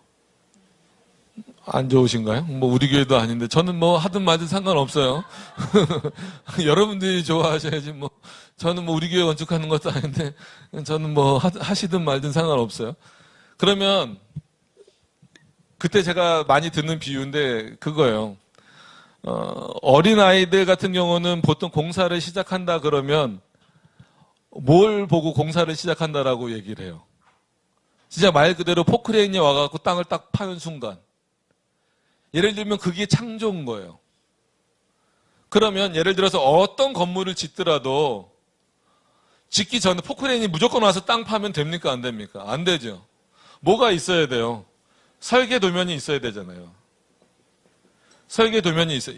인간은 짓다가 보면 변경시키기도 하고 뭐 짓는 과정에서 뭐 구조 변경도 하고 하지만 하나님은 그러시는 분이 아니에요. 아니란 말이에요. 그래서 작정이라는 표현을 아예 이미 결정됐다라는 거예요. 그러니까 하나님을 작정에다 묶어두는 게 아니라 하나님이 그렇게 하실 수 있는 분이기 때문에 오히려 하나님이 결정하셨다. 하나님께서 작정하셨다라는 데크레툼 뭐 이런 표현을 씁니다. 그런 차원에서 그렇기 때문에 조금 아는 어른들은 공사가 지금 시작된 것은 언제부터 솔직히 공사가 시작된 거나 마찬가지예요. 설계가 됐을 때부터 공사는 시작된 거예요. 실제 그 일이 언제 벌어지는 거지. 포크레인이 와서 팔 때 벌어지는 거지. 그렇기 때문에 성경을 단순히 하나님이 세상을 태초에 하나님이 창조하시느니라 라고 해서 포크레인이 빵 찍는 것처럼 시작하시면 안 돼요. 그래서 창조, 그 다음에 타락, 구속 이 순서가 틀렸다는 게 아니라 이렇게만 보는 방식이 문제라는 거예요. 그러면 하나님이 이상해져 버려요. 하나님도 마치 그러면은 예수님도 십자가에서 돌아가시고 난 다음에 누가 천국 올지 보셔야 돼요. 그러니까 예수 그리스도가 온 세상을 위해서 죽으셨다. 그럼 누가 올지 봐야 되잖아요. 지금 지옥이 없든 둘 중에 하나여야 돼요. 지옥이 없든지. 그러니까 이게 예정론이 없는 한마디로 우리는 그래서 이거는 이제 모든 만물과 관련된 거고요. 만물과 관련된 거고요. 그다음에 인간과 관련된 거 물론 뭐 천사까지 포함을 하긴 하지만 인간과 관련된 거는 예정이라고 부릅니다. 그래서 이거를 전체적으로 해서 그냥 예정론 이렇게 부르죠. 이 예정론도 또 한 과목이에요. 이 신론도 다 한 과목이고. 그러니까 되게 많아요. 그러니까는 종말론까지 올 때 예를 들면 이렇습니다. 서론, 조직신학으로 말하면 서론, 그 다음에 신론, 그 다음에 뭐 인간론, 구원론, 교회론, 종말론. 뭐 이제 여기 기독론이 빠졌죠. 기독론. 그럼 왜 성령론은 없습니까? 성령론은 이 신론 안에 삼일체론 안에 다 포함이 되어 있습니다. 이게 조지신학 과목들이에요. 그러니까 이거 다 해야 마지막에 어떤 면에서는 종말론을 해야 되는데 뭐 나머지는 이제 목사님한테 또 들으시면 되는 거고. 그래서 이 부분을 이해를 하셔야 되는 거예요. 그래서 왜 무천년설이 될 수밖에 없냐면 우리는 이거기 때문에 이 부분이 있기 때문에 그래요. 그러니까 이거 뭐냐면 이렇게 말씀하시면 조금 알레르기 반응을 일으키시는 분들이 있어요. 그러니까 하나님의 생각 속에 모든 인류가 전부 다 들어있는 겁니다. 모든 인류가 전부 다 들어 있어요. 실제로 뭐 창조되지 않았으니까 타락하기 전이죠. 타락할 것도 하나님이 계획하셨고 다 계획하셨지만 하나님이 택하시고 택자라고 부르고 그 다음에 유기하시는 유기자. 이거를 언제? 창조 전에. 창조 전 어느 때인지는 몰라요. 삼위 하나님의 작정하시는 그때에, 예정하시는 그때에 이렇게 정해졌다라는 거예요. 그러니까 모든 인류가, 그러니까는 역사상 이렇게 막 태어나잖아요. 누가 마지막이 될지, 아담이 첫 번째라는 건 알고 있지만 누가 마지막이 될지는 모르잖아요. 그럼에도 불구하고 하나님의 생각 속에는 이미 처음부터 끝까지, 아까 알파와 오메가라고 말씀드린 것처럼 처음부터 끝까지 누가 택자인지 누가 유기자인지 정해져 있다라는 겁니다. 그럼 많은 분들이 전도를 못하러 합니까? 라고 했을 때 우린 모르잖아요. 우린 모르잖아요. 그러니까 열심히 전도해야 되는 거죠. 그러니까 이것을 왜 말씀드렸냐면 지금 예정론 시간이 아닌데 이 부분을 말씀드린 이유는 뭐냐면, 종말론하고 어떻게 연결시키고 왜 무천년설이 될 수밖에 없냐면, 이 역사상 살아가고 있으면서 예수 그리스도는 그러면 누구만을 위해서 죽으셨냐면 택자만을 위해서 죽으신 거예요. 이건 이제 기독론에서 또 나와야 돼요. 택자를 위해서 죽으심. 예수 그리스도는 절대 온 세상과 모두를 위해서 죽지 않으셨습니다. 그러니까 성탄절 때 아기 예수가 이 세상에 평화를 주기 위해서 오셨다라는 말은 틀린 말이에요. 성경에 보면 예수님은 내가 불을 주러 왔다라고까지 말씀하셨잖아요. 그 불은 가스불도 아니고 전기불도 아니고 어떤 불이에요? 어떻게 보면은 물론 성령의 불이라고 표현할 수도 있지만 마치 인간관계에서는 불화하는 그런 불일 수 있어요. 그죠? 이렇게 예수 그리스도를 믿으시면서 조금 가족 간에 문제가 생길 수도 있고 친구 간에 문제가 생길 수도 있고 그럴 수 있어요. 그런 어떤 부분들이 있음에도 불구하고, 그래서 이런 표현들은 굉장히 많습니다. 에베소서도 그렇고. 그래서 예정론을 대표적으로 부정하고 있는 웨슬레안 같은 경우는, 감리교도들 같은 경우 중에 웨슬레 같은 경우도 에베소서 같은 경우는 정경이 아니다 이런 표현까지 썼어요. 그러니까 정경성이 의심된다 이런. 왜냐하면 에베소서 1장 같은 경우는 너무나 분명하게 나와 있거든요. 창세 전에 하나님께서 그리스도 안에서 우리를 택하셨다. 그리고 택하셔서 어떻게 우리를 흠 없는 존재로 하나님 앞에 드리기 위해서 우리를 택하셨다라고 나와 있기 때문에, 이건 성경 여러 군데 나와요. 마태복음에서도 예수 그리스도가 나는 내 백성을 위해서 왔다라는 거예요. 그럼 내 백성을 했을 때 거기도 그럼 해석이 중요한 거예요. 그럼 내 백성이 누구냐라고 했을 때 단순히 믿는 자가 아니라 택자들이라는. 그래서 예수 그리스도는 온 세상이라고 분명히 성경에 나오기 때문에, 그럼 그 온 세상은 누구의 온 세상이냐면 우리 모든, 그래서 택자의 온 세상이다. 이게 칼빈의 해석이고 어거스틴의 해석이고 종교개혁자들 그 이후 모든 개혁신학자들의 해석입니다. 그래서 성경은 해석이 중요하다라고 계속해서 지금 제가 말씀을 드리는 거예요.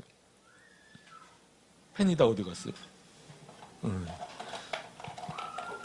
자, 그러면 이게 검은색만 보시니까 좀 재미없잖아요. 그러면 빨간색으로 한번 바꿔볼게요. 예. 학생들에게 할 때는 되게 재미없게 합니다. 되게 재미없게 2시간 반 쉬는 시간도 안 줘요, 저는. 예. 근데 여러분들한테는 그래도 좀 되지도 않는 유머도 써가면서 좀 웃어달라고, 저를 좀 쳐다봐 달라고. 예. 학생들은 쳐다보든 안 보든 상관없어요. 그냥 안 하면 그냥 F 주면 되니까. 예. 권총 쏘면 되니까, 그죠? 예.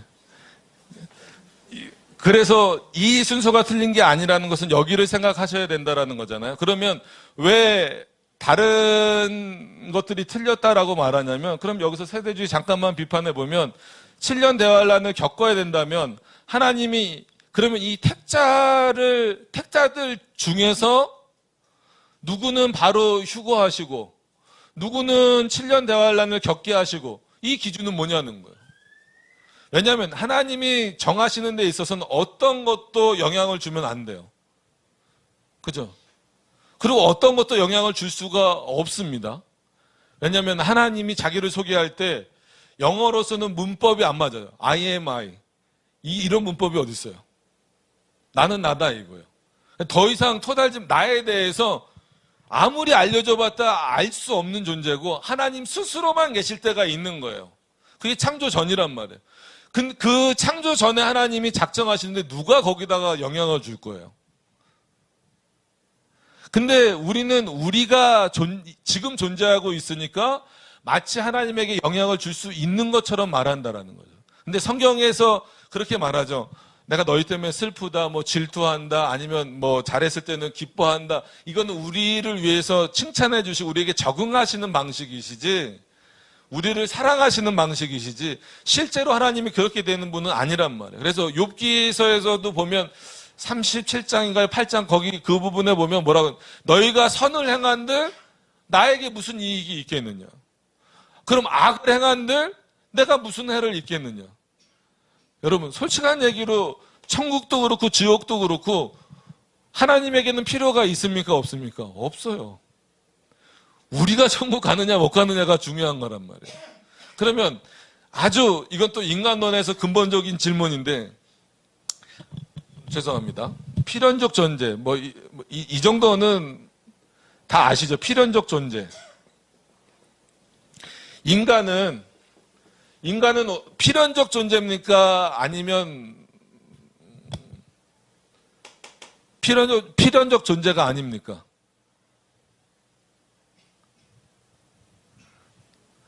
일부러 그렇게 답변을 못 하시라고 제가 질문을 드린 거예요. 고민을 좀 해보시라고. 지금 우리는 필연적 존재예요. 지금 우리는 필연적 존재입니다. 그걸 부정하시면 안 돼요. 네. 그러면 인간은 조금 더 정확하게 표현하면 인간은 필연적 존재가 된 거예요. 언제부터? 하나님이 작정하셨을 때부터 필연적 존재가 된 거고, 실제 존재하는 것은 역사상 우리가 태어났을 때부터 우리는 필연적 존재예요.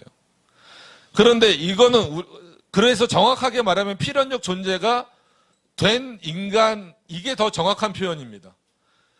그런데 이 인간이 하나님에 대해서 왜 이렇게 나눴느냐라고 말해버리면, 그래서 그 로마서에 나오는 표현이 뭐예요?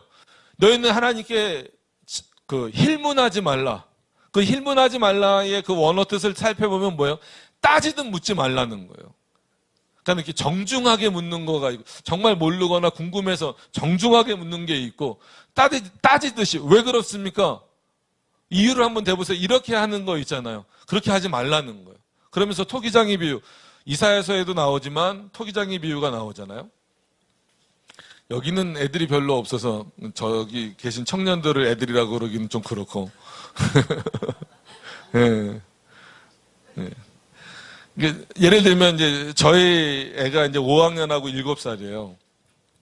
그러면은 걔네들한테 차력을 던져주면 그 차력 있잖아요. 애들 만드는 거 차력 던져주고, 니네 만들고 싶은 거 만들어봐라 그러면 그 여러 가지 것들을 많이 만들어요. 그러면은 장난기 많은 애들은 뭐 이렇게 예를 들어서 이렇게 학교나 제가 인성교육이나 이런 거 하러 또 초등학교도 가고 그러거든요. 막 그 신대원 갔다가 초등학교 갔다가 그러면 이 갭이 너무 커갖고 막 힘들어요. 어린 애들일수록 더 힘들어요. 말을 들어 먹어야죠. 접할 수도 없고 요즘에도 또 112 신고 당하니까. 그럼 진짜 차력을 줘봤어요. 그러면 막 여자애들은 막 그거 막 이쁘게 막 만들고 그러는데요. 남자애들 중에서 꼭 그런 애들 있잖아요. 이렇게 막 그 장난기 막 심하고 그런 애들. 선생님 다 만들었어요. 그리고 한 5분도 안 됐는데. 그럼 그거 이렇게 둘둘 이렇게 말아서 똥! 제가 왜 이 얘기를 드리는지 아시겠어요? 그거는 이제 일반 학교니까 인성교육 하려고 이제 그런 걸 쓰는데, 교회에서도 가끔 그런 거 하면서 이걸 가르쳐 주는 거예요. 봐라. 거기서 토기장이 비유가 나오잖아요. 그럼 토기장이가 같은 진흙이에요. 여러분, 이 택자와 유기자가 태생이 다른 게 아니에요. 뭐 성정이 다른 게 아니고 근본이 다른 게 아니라 똑같은 인간이란 말이에요. 그렇기 때문에 더 감사하셔야 돼요. 하나님이 여러분들을 택하셨다라는 거는, 이거는 놀라운 은혜입니다. 우리의 행위로 택함 받은 게 아니라 같은 찰흙인데 한 덩이는 천이 쓸 그릇, 한 덩이는 귀히 쓸 그릇을 만들 권한이 누구에게? 토기장이에게. 그럼 제가 그 한마디로, 죄송합니다. 진짜로 똥을 만들어 놨어요. 그게 뭐냐고 물어봤더니 누가 봐도 똥인데 그래 물어봤죠. 그게 똥이래요. 근데 그거를 만든 애한테 너 이거를 가지고 왜 그렇게 한마디로 지저분한 걸 만들었냐고 말할 수 있어요? 제가 뭐라고 그랬는데 네 마음대로 만들어 보라 그랬잖아요. 그럼 걔는 그 차력을 가지고 똑같은 차력인데 그걸 한마디로 똥을 만든 거예요. 근데 그 옆에나 여자애들이나 주로 여자애들이 섬세하게 잘 만들더라고요. 어쩔 수 없는가 봐요, 그런 거. 걔네들은 그 똑같은 찰흙인데 손에 막 묻고 그러는데도 그거 갖고 별걸 다 만들어요. 그 조그만 판에 막 집도 만들고 나무도 만들고. 그러면 그거 갖고 넌 그거 왜 만들었냐고 제가 뭐라 그럴 수 있어요? 아니잖아요. 제가 찰흙이란다. 찰흙은 줬지만 그때부터 누가 주인이에요? 누구 마음대로예요? 얘네 마음대로예요. 그럼 애들도 자기 마음대로 하는 거예요. 토기장애도 자기 마음대로 하는 거예요. 그럼 사람을 비유로 들어도 마음대로 하는 거예요. 그래서 이런 거 설명할 때마다 찰흙을 좀 하나씩 사왔으면 좋겠어요. 여러분들도 좀 듣기만 지루하시니까 한 5분, 10분 정도 뭐 하나 만들어 보시라고. 그럼 뭐 만드실까요? 그랬더니 실제로 제가 어른들한테 해보니까 부인 이렇게 그 아내 되시는 분들은 이렇게 누가 봐도 남자예요. 그리고 이렇게 본인이 만들고 때려. 너무 미워하지 마세요. 남자들도 힘들게 삽니다. 진짜 해봤어요, 제가. 그때 어떤 분은 만들어 놓고 볼펜인가 이걸 들고 이렇게 톡톡톡톡톡 때리고 있어요. 뭐 하고 계시는 거예요? 남편인데요. 남편이라고 생각하고 때리고 있다고. 하필이면 머리를 그렇게 때리고 있어요. 근데 그거 뭐라고 할 수 없잖아요. 그분이 만든 거니까. 그럼 사람이 만든 것도 뭐라고 못 하는데 하나님은 똑같은 사람을 어떤 구별도 없어요. 그래서 이것도 로마서에 나오는 거지만 창세기에도 나와요. 리브가가 뱃속에 에서와 야곱이 있었잖아요. 그때 하나님이 뭐라 그랬어요? 이들이 태어나기도 전에 무슨 악이나 선을 행하기도 전에 하나님이 리브가가 중요한 것도 아니고 에서가 중요한 것도 아니고 야곱이 중요한 것도 아니에요. 하나님이 누구는 사랑하시고 야곱은 사랑하시고 에서는 미워하셨다. 거기서 미워하셨다라는 개념은 헬라어로 보고 히브리어로 봐도 버리셨다라는 개념이에요. 사랑하셨다라는 것은 택하셨다라는 개념이고 그게 예정론. 아무 선이나 악을 행하기도 전에 하나님이 택하셨다라는 거예요. 그럼 에서 입장에서는 억울할 수 있잖아요. 근데 하나님은 그러실 수 있다는 거예요. 거기에 대해서 누가 힐문하겠느냐 이거예요. 내가 야곱을 사랑하는데 에서는 내가 미워한다. 그래서 내가 만들었다는 거예요. 다 하나님의 창조물이지만 그럼에도 불구하고 하나님은 택자와 유기자를 정하셨다는 거예요. 그리고 이어서 나오는 그 내용이 뭡니까? 내가 바로는 어떻게 했다? 내가 강팍하게 했다. 출애굽기 보세요. 바로는 스스로 강팍해졌다 그래요. 그 스스로 강팍해졌다라는 것에 대한 바울의 해석이 로마서에 어떻게 나오는 거예요? 하나님이 강팍하게 했다. 그리고 나서 긍휼을 줄 자에 긍휼을 주고 강팍하게 할 자를 내가 강팍하게 한다. 하나님이 여러분들 마음 가운데 역사하신다는 거 잊어버리시면 안 돼요. 지금 예정론을 얘기하고 그런 구원론 얘기하는 시간이 아닌데 왜 그러냐면 이 개념이 빠져 있다 보니까 여러 가지 종말론이 자꾸 생겨나는 거예요. 왜 우리는 무천년설 너무 간단하지 않습니까? 그냥 예수님이 그래서 세대주의 그러면 첫 번째 부활은 무슨 부활이고 두 번째 부활은 무슨 부활이고 이렇잖아요. 근데 우리는 부활은 한 번밖에 없어요. 부활을 안 하는 거 아닙니다. 무천년설이라고 없을무리하고 아무것도 없다 그러면 안 됩니다. 우리도 언제 부활합니까? 예수님이 재림하실 때 우리 육신도 부활하는 거예요. 그것을 반드시 기억을 하셔야 돼요.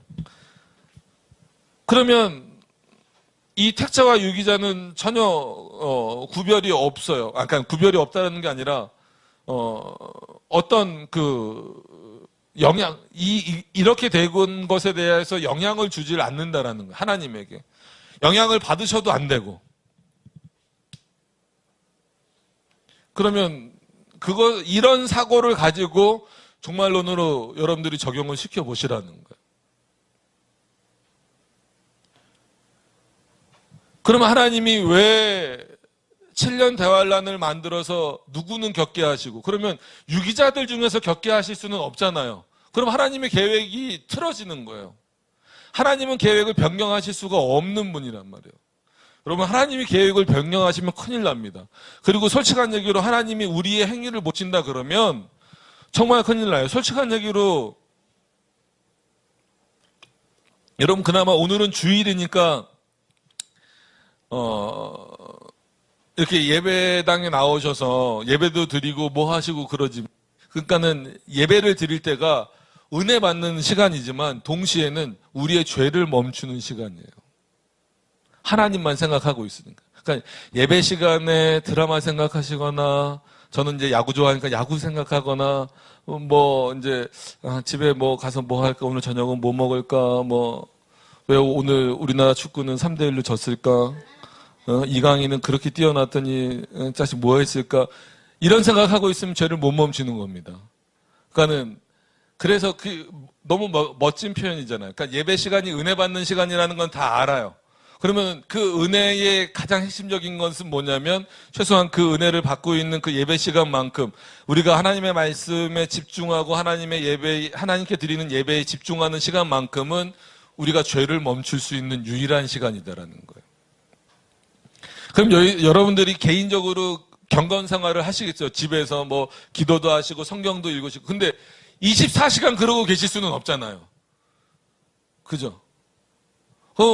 막 자녀들한테 가끔은 싫은 소리도 해야 되고, 부부싸움도 하셔야 되고, 또 뭐 일상생활도 하셔야 되고, 뭐도 하셔야 되고, 그러다 보면 누굴 잊어버려요? 하나님을 잊어버려요. 그럼 저 뒤에 숨어 계시는 김혜수 목사님이나, 제가 보기엔 숨어 계시는 것처럼 보여요. 김혜수 목사님이나, 그럼 저나, 어쨌거나 목사인데, 그럼 목사는 24시간 하나님만 생각하고 있을까요? 아니에요. 저 예전에 그 교회에서 버스 운전했는데, 교회에서 부교역자들이 참 힘들어요. 버스도 몰아야 되고, 버스 운전하고 있는데 버스 핸들을 놓칠 뻔했어요. 뒤에서 권사님들이 뭐 성경 이제 몇 독 했다고 막 그거 교회다가 이제 막 상 주고 뭐 하는 그런 거를 행사를 했었는데, 그래서 나 뭐 올해 뭐 10번 읽었어, 50번 읽었어 막 그러면서, 그때 제가 이제 강도사 때였거든요. 이 강도사님은 얼마나 많이 100번을 읽으셨겠지. 놓칠 뻔했어요. 한 번도 못 읽었거든요. 왜냐하면 핑계가 아니라, 솔직한 얘기로 이런 거 공부하려면 박사과정까지 했으니까 박사과정까지 하려면 책들을 어마어마하게 봐야 돼요. 그냥 핑계죠. 그래도 성경 봐야 되는데, 주저앉아버려. 이런 데다 힘쓰고 있죠. 그죠? 성경 봐야 되는데 핑계 같지만 다른 책들이 너무 많아요. 레포트나 막 이런 게 또, 그리고 과제나 이런 것들이 너무 많아가지고, 또 교수들이 또 그 티낸다고 또 한글은 또 잘 이렇게 안 봐요. 원서도 영어화되면 그나마 낫죠. 막 라틴어, 독일어 막 이런 거 갖다가 주면서 해석해 오라고 막 그러면 교수를 진짜 한 대 때려주고 싶어요. 목사고 이걸 떠나가지고. 그러니까는 이거 못 보고 있는데, 강수사님 100번을 읽었겠지 했는데, 순간, 찔리기도 하고. 그러니까, 여러분, 솔직한 얘기로 생각해 보세요. 여러분들이 그렇게 경건 시간을 가지면서 한마디로 은혜를 받지만 반대편으로는 죄를 멈출 수 있는 시간이 과연 하루에 얼마나 되나? 주일은 어느 정도 빼더라도. 그런데 인간의 행위를 보시고 어느 정도 수준이 차야 구원받는다? 이거는 말도 안 되는 거고요. 그래서 알미니안주의나 웨슬레주의가 잘못됐다라고 말하는 거예요. 예정론은 인간을 뭔가 그럼 이거 인간을 너무 무자르듯이 잘라놓은 거 아닙니까? 유기자들 너무 불쌍하지 않습니까? 언제부터 박애주의자가 됐어요, 우리가. 옆 사람 생각도 안 하는 사람들이. 지하철 던지면 가방 먼저 던지시는 분들이. 그죠? 좀 앉으려고 그러면 가방 훅 날라요. 아줌마들 가방 무서워요. 아줌마들만 그렇다고 그러면 또 이제 큰일 나니까. 하여튼간 어디서 뭐 가방 날라오면 무서워요. 그러면은 막 누가 나눠놨다고 막 그러는데, 반대편으로 생각해 보면 인간이 노력해서 구원을 받는다. 뭐 기도의 잔을 채워라? 어떻게 채우실 거예요, 여러분? 몇 시간 기도해야 채우실 수 있을 것 같아요? 몰라요. 하나님이 기준을 성경에 말하지 않았는데 24시간 기도하시고 죽어요. 그럼 밥도 먹고 그래야죠. 잠도 주무시고 그래야죠. 그러니까 계속 말씀드리는 게, 도대체 그러면은 누구는 휴거를 당하고 7년 대환란을 같은 택자인데 하나님이 왜 이렇게 하셨냐는 거예요. 그럼 여기서는 또 뭐예요? 잘 견디면 예수님과 함께하고 못 견디면 지옥에 간다는 거예요. 그럼 이게 다 파괴되는 거잖아요. 이렇게 누구를 구별해서 정하셨다라는 것도 웃기지만, 그것도 말이 안 되지만, 떨어질 수 있다는 거, 구원에서 탈락할 수 있다라는 것은 안 됩니다. 그래서 새벽 기도 하면은 이제 가끔 외부 교인들이 올 때가 있어요. 지금 저희 교회는 안 오는데, 이제 예전에 부교육자 할 때, 그러면 어떤 권사님이래요. 나중에 물어봤는데 어떤 분이 너무 새벽마다 울면서 기도를 하셔가지고, 우린 큰 문제가 있는 건 줄 알고, 같이 있던 목사님하고 언젠가는 한번 이렇게 가서, 누구시냐고 그랬더니 어느 교회 이렇게 권사님이래요. 그래서, 그럼 무슨 문제가 있으신데 이렇게 매일마다 이렇게 울면서 기도하시냐? 그럼 저희가 같이, 우리 교회는 아니더라도 같이 기도해드리겠다고 했더니, 자기가 구원 못 받을까봐 그렇게 기도하는데, 권사님인데. 감리교인이에요. 근데 감리교 교리는 뭐예요? 한 번 받은 구원은 영원한 구원이 아니에요. 구원 받았다가 탈락할 수 있다라는 거예요. 그럼 이거를 그렇기 때문에, 인간의 행위를 강조하고 인간의 열심을 강조할 수는 있는데, 반대로 보면, 그러면은 예수님이 놓치신다는 거예요. 여러분, 또 로마서를 보지만, 로마서가 그런 차원에서 좀 중요해요. 로마서 보시면, 예수 그리스도 사랑 안에서, 그러니까 하나님이 맺어주신 그 언약 관계에서 그리스도의 사랑 안에서 끊을 수 있느냐? 미래일이나 장래일이나 악이나 선이나 사단이나 천사나 어떤 일로도 끊어진다 없다? 끊어질 수 없다라는 거예요. 그럼 그 말씀을 믿으신다면 한 번 받은 구원은 영원한 구원이에요. 한 번 받은 구원이 영원한 구원이 아니라고 믿는 사람들이 만들어낸 종말론에서 나오는 게 이런 내용들이에요. 그러니까 오히려 여기에는 상당히 인간의 행위가 강조될 수 있죠. 그러니까 세대주의적으로 설교를 하면 성도들에게 막 긴장감을 줄 수 있어요. 만약에 무천년설이 아니고 제가 만약에 세대주의 입장에 있는 목사라면 여러분들에게, 그러니까 여러분 새벽 예배 빠지시면 안 되고 주일날 예배도 빠지시면 안 되고 눈도 저를 뚫어져라 쳐다보셔야 되고 졸면 안 되고 딴 생각도 하시면 안 되고 11조도 다 내셔야 되고 헌금도 많이 내셔야 되고 집을 저당 잡혀서라도 내셔야 되고 또 뭐 있어요. 실제 그러라는 얘기 아닙니다. 여기서 하여튼간 하십시오. 그렇게 할 수 있는 거예요. 그렇게 해야 되고, 그분들은 실제 그렇게 믿으니까. 근데 우리는 그렇지 않아요. 전체적으로 이런 내용들이 있기 때문에 오히려 우리는 그리스도 안에서 안정감을 누리고 있는 거예요. 절대로 공중 권세를 사단이 빼앗아 가지 못합니다. 빼앗아 가는 것처럼 보이죠. 마치 지금 세상을 보면 하나님이 일을 안 하시는 것 같지만 하나님은 역시나 자신의 일을 하고 계시는 거예요. 그래서 이 역사의 과정을 보통 섭리라고 우리는 부르잖아요. 그래서 섭리를 신학적 용어로 하면은 프레비던스 이렇게 써요.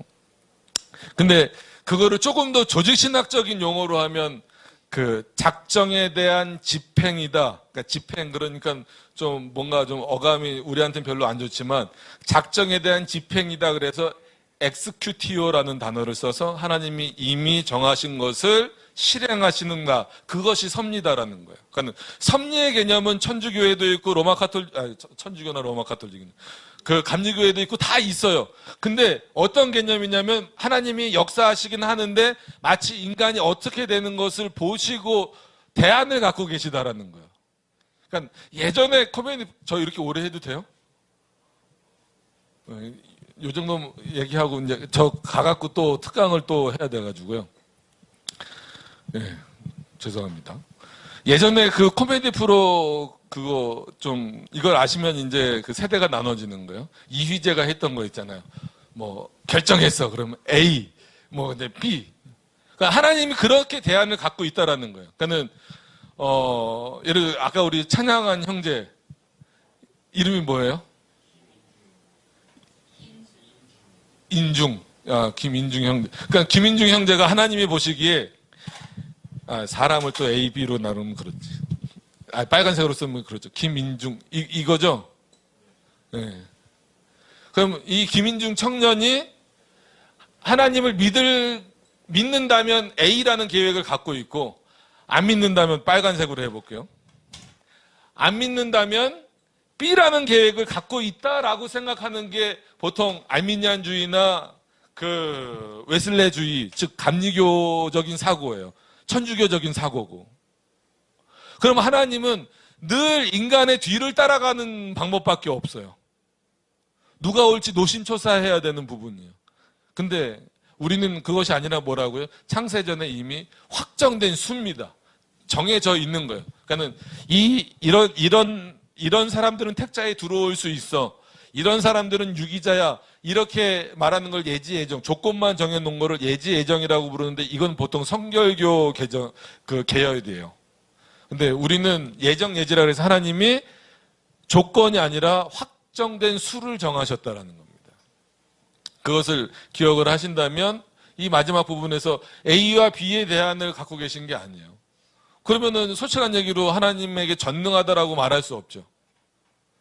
우리는 그래요. 우리는 뭐 어떤 일이 있을 때 이럴 수도 있고 이럴 수도 있으니까 이렇게 됐을 때를 대비하는 계획도 세우고 또 이렇게 됐을 때의 계획도 세워야 되는 게 우리예요. 근데 하나님은 그러실 필요가 없다는, 그러셔도 안 되고, 근데 그런 하나님으로 만들어 버리면 그러니까 인간 중심적 사고를 하는 거예요. 그래서 초반에 제가 편지 얘기를 한 겁니다. 드리는 자, 즉 주는 자가 누구냐, 그 주는 자의 의도를 파악하는 게 중요한 거예요. 성경 해석은 거기 있는 거예요. 그래서 여러분들 그 큐티 같은 거 하실 때에도 내 위주로 성경을 해석해 내시면 안 됩니다.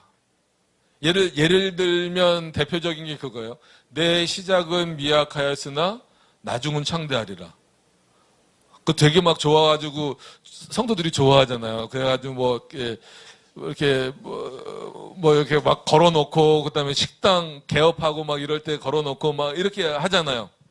여러분 욥기를 잘 읽어보세요. 이제 뭐 그 프로그램 하신다니까 읽어보세요. 그거는 뭐예요? 욥을 비판하는 내용이에요. 잘 생각해봐라. 그러니까 욥은 난 죄가 없다. 그랬을 때 친구 엘리바스가 한 얘기일 거예요. 친구가 얘기하잖아요. 잘 생각해봐라. 너 분명히 죄가 있다. 하나님 앞에 회개해라. 그러면 너는 미약하지만 나중에 창대하게 될 거야. 거기 나온 문장이에요. 근데 그 문장만 그냥 딱 마음에 든다고 그것만 싹 띄워오면 전체 성경을 파괴시켜 버리는 거예요.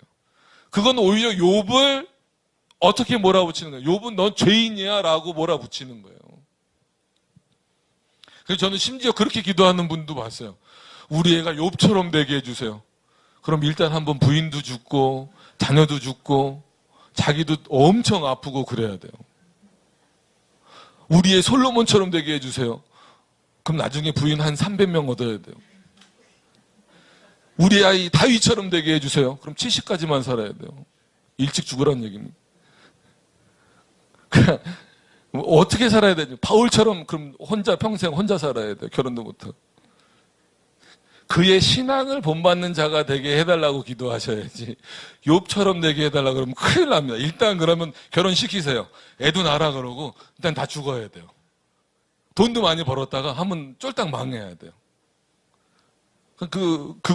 그런 거 하나도 여러분, 이 습관, 물론 그런 의도로 기도하시는 분들은 없지만 그게 그만큼 무서운. 그래서 성경을 펼쳤을 때 사람이 보여지지 않아야 돼요.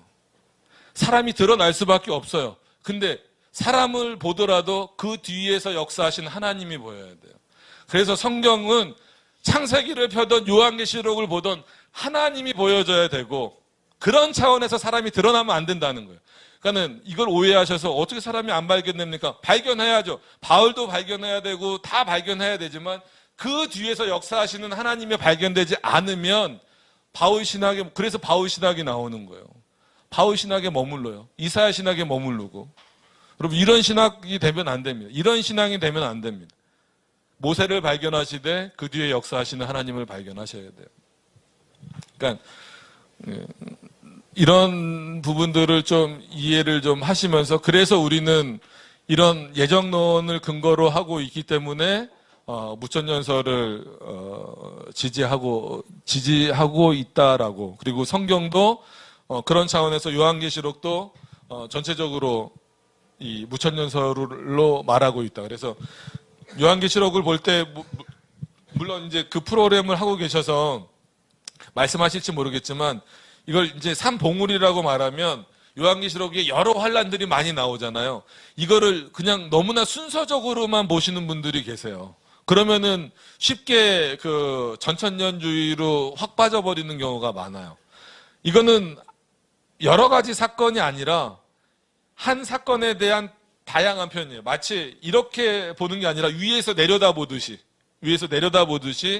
한 사건에 대한 여러 가지 비유들로서 이렇게 나와 있는 게 바로 요한계시록입니다. 그러니까 특히나 요한계시록을 보실 때는 그런 관점에서 조금 더 이해하시면서 보셔야 이런 부분들이 오해가 생기지 않는다라고 하는 거예요. 그래서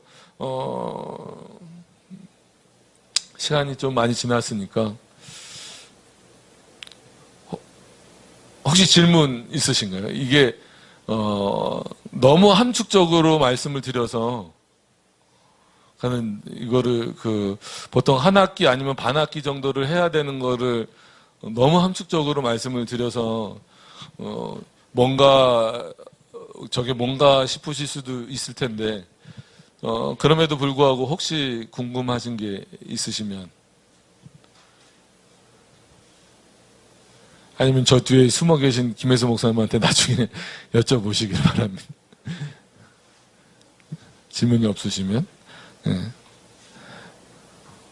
그러면은 무천년설에 대한 내용을 그냥 전하는 걸로 해서 나머지 내용들을 뭐 다 하기에는 계속 말씀드리지만 시간적으로 너무 오래 걸려요. 지금도 벌써 한 1시간 반 정도 시간이 지나갔거든요. 그래서 네? 그럼 무천년설을 한번 정리를 그냥 쭉 도표식으로 해드릴게요. 칠판이 미니까 도망가네, 자꾸.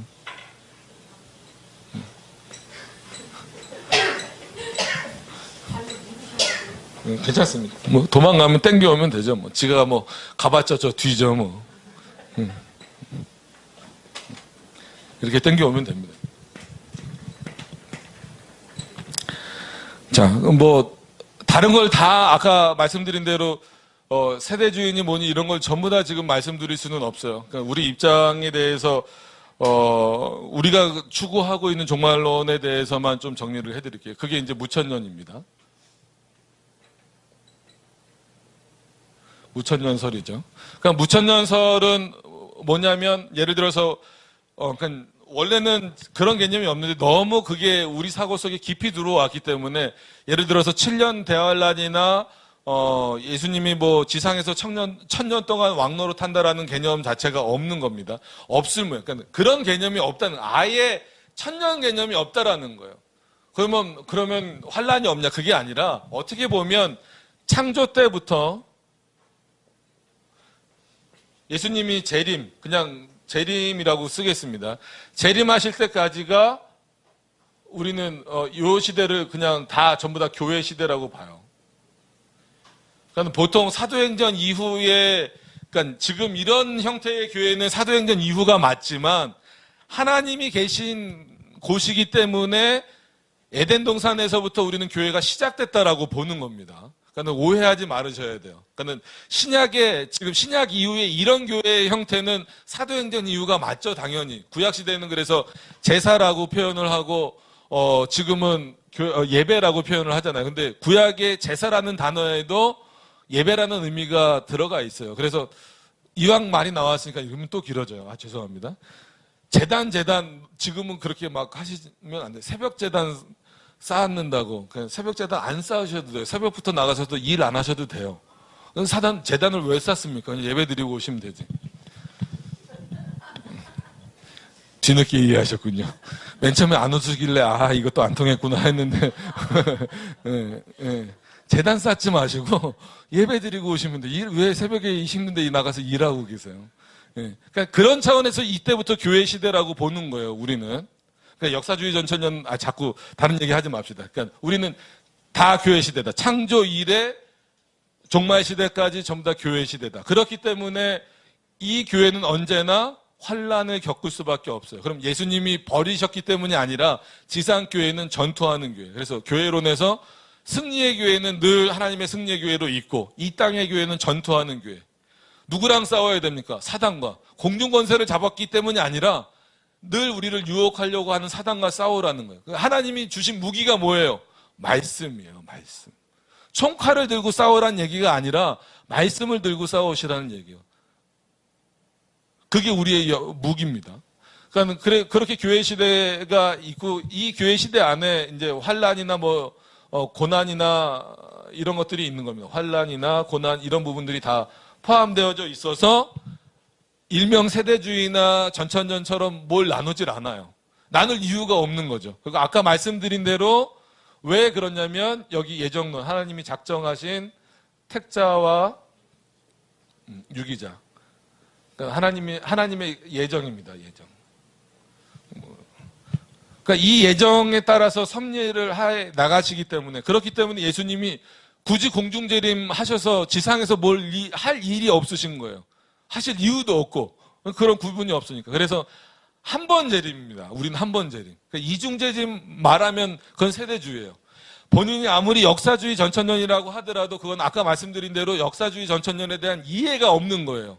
세대주의 전천년이에요. 한 번 재림하셨을 때 부활이 일어나는 겁니다. 이제 계시록에 첫째 부활, 둘째 부활 나오지만 그거는 우리는 다 같은 하나의 부활로 보고 있습니다. 예수님 재림하셨을 때 우리의 육체죠. 육체가 부활하는 겁니다. 육체가 부활하는 거예요. 그래서 지금 이때 죽은 사람들은 바로 천국에 가고 또 유기자들은 지옥에 가는 겁니다. 어디 다른 데 가는 게 아니에요. 구약의 림보 이런 데 가는 게 아닙니다. 바로 죽으면 천국 가는 거예요. 낙원에 들렸다 천국 가는 것도 아니에요. 또 어떤 분들은 지금 죽으면 예수님이 십자가 옆에 있는 그 죄수한테 내가 오늘 저녁에 나와 함께 낙원에 있으리라 그랬다고 또 킹덤 오브 가트하고 파라다이스하고 굳이 또 나누는 사람이 있어요. 나누지 마세요. 낙원이나 천국이나. 그럼 낙원이랑 천국이랑 나눠버리면 분명히 예수님은 승천하셔서 하늘 보좌에, 성부 하나님 보좌에 계신다 그랬는데, 물론 성부 하나님은 육체가 없지만, 낙원에 계시면, 하나님은 어디 계세요? 성부 하나님은. 조금만 생각해보면 알 수 있는 거예요. 예수님은 부활하신 이후에도 신비한 몸이지만 육체를 갖고 계시잖아요. 지금도 육체를 갖고 계세요. 그러니까 여기가 육체적으로 임한다 이건 아닙니다만 천국에서는 육체가 갖고 계시죠. 그래서 조금 고급진 표현 이거는 어디다 써놓으셔도 돼요. 그러니까 구약 시대에는 당연히 영적으로 계셨고 영으로만 계셨고 이 땅에 인카네이션이라 그러죠. 성육신 하셨을 때에는 그의 몸은 이 땅에 계셨고 하늘에는 안 계신다. 승천 이후에는 그의 몸은 이 땅에는 안 계시고 하늘에 계신다. 아무도 안 적으시네요. 다 외우실 건가 봐요. 이거 신학생들한테 내는 문제입니다. 이거 못 적어요. 예수님의 상태에 대해서 쓰라 그러면 막 이상한 말 써놓고 그래서 얘 안 들었구나. 이게 이제 조지 길레스피라고 한 사람이 표현한 거예요. 예수님이 이 땅에 계실 때에는 그의 몸은 여기 계셨고 하늘엔 안 계시고, 그러니까 영으로는 하늘에도 계시는 거예요. 지금은 영으로는 여기 당연히 계시는 거예요. 근데 몸으로는 하늘에 계시는 거예요. 그럼 그 하늘이 나눠버리면 어디냐는 거예요. 낙원에 계신다 그러면 하나님도 일로 와야 돼요. 그럼 천국은 빈 공간이 돼버려요. 아니 천국에 하나님이 계시고, 그러니까 성부 하나님이 계시고 낙원에 성자 하나님이 계신다 그러면 성경은 다 깨져버리는 거예요. 근데 의외로 이걸 구별하는 분들이 많아요.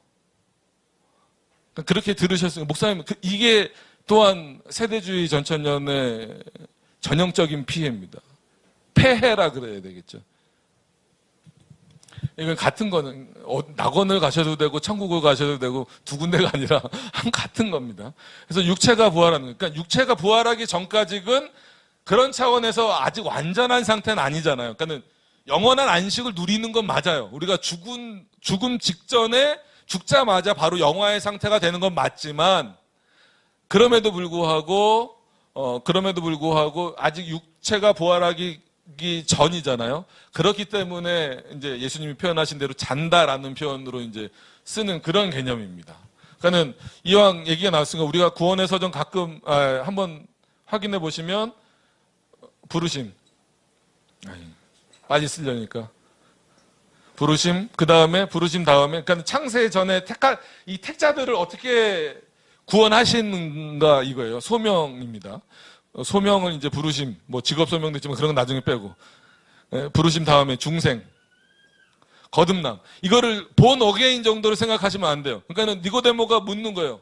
니고데모 맞죠? 갑자기 나도 헷갈리네요. 맞죠? 내가 어떻게 본 어게인 할 수 있습니까? 했을 때 예수님이 뭐라, 내가 언제 너보러 본 어게인 하라 그랬냐? 엄마 뱃속에 네가 어떻게 다시 더 갔다 나오냐?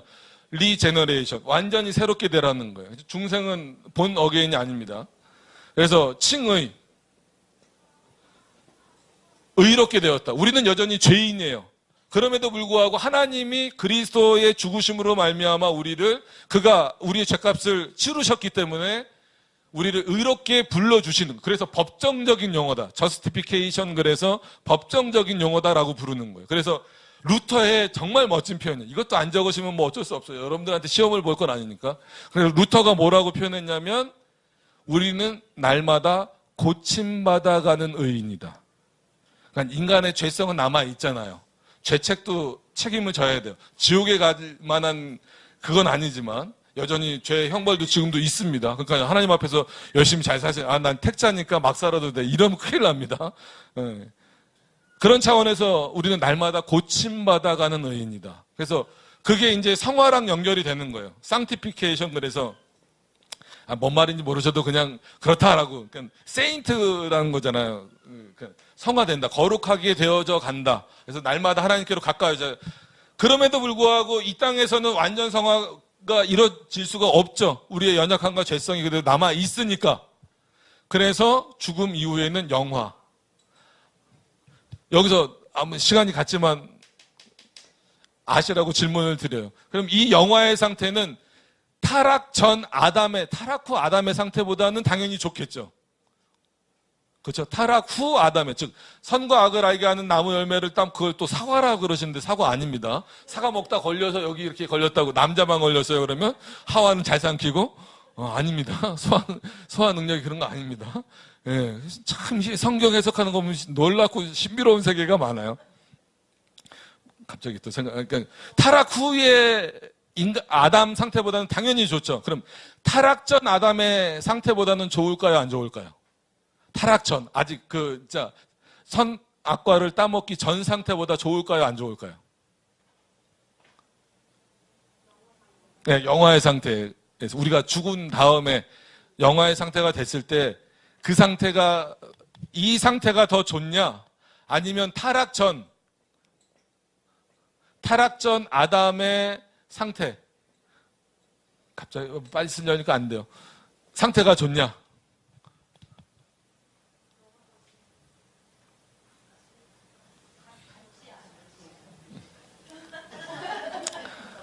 시험 안 보니까 걱정하지 마세요. 여러분들은 그냥 다 대답하시면 돼요.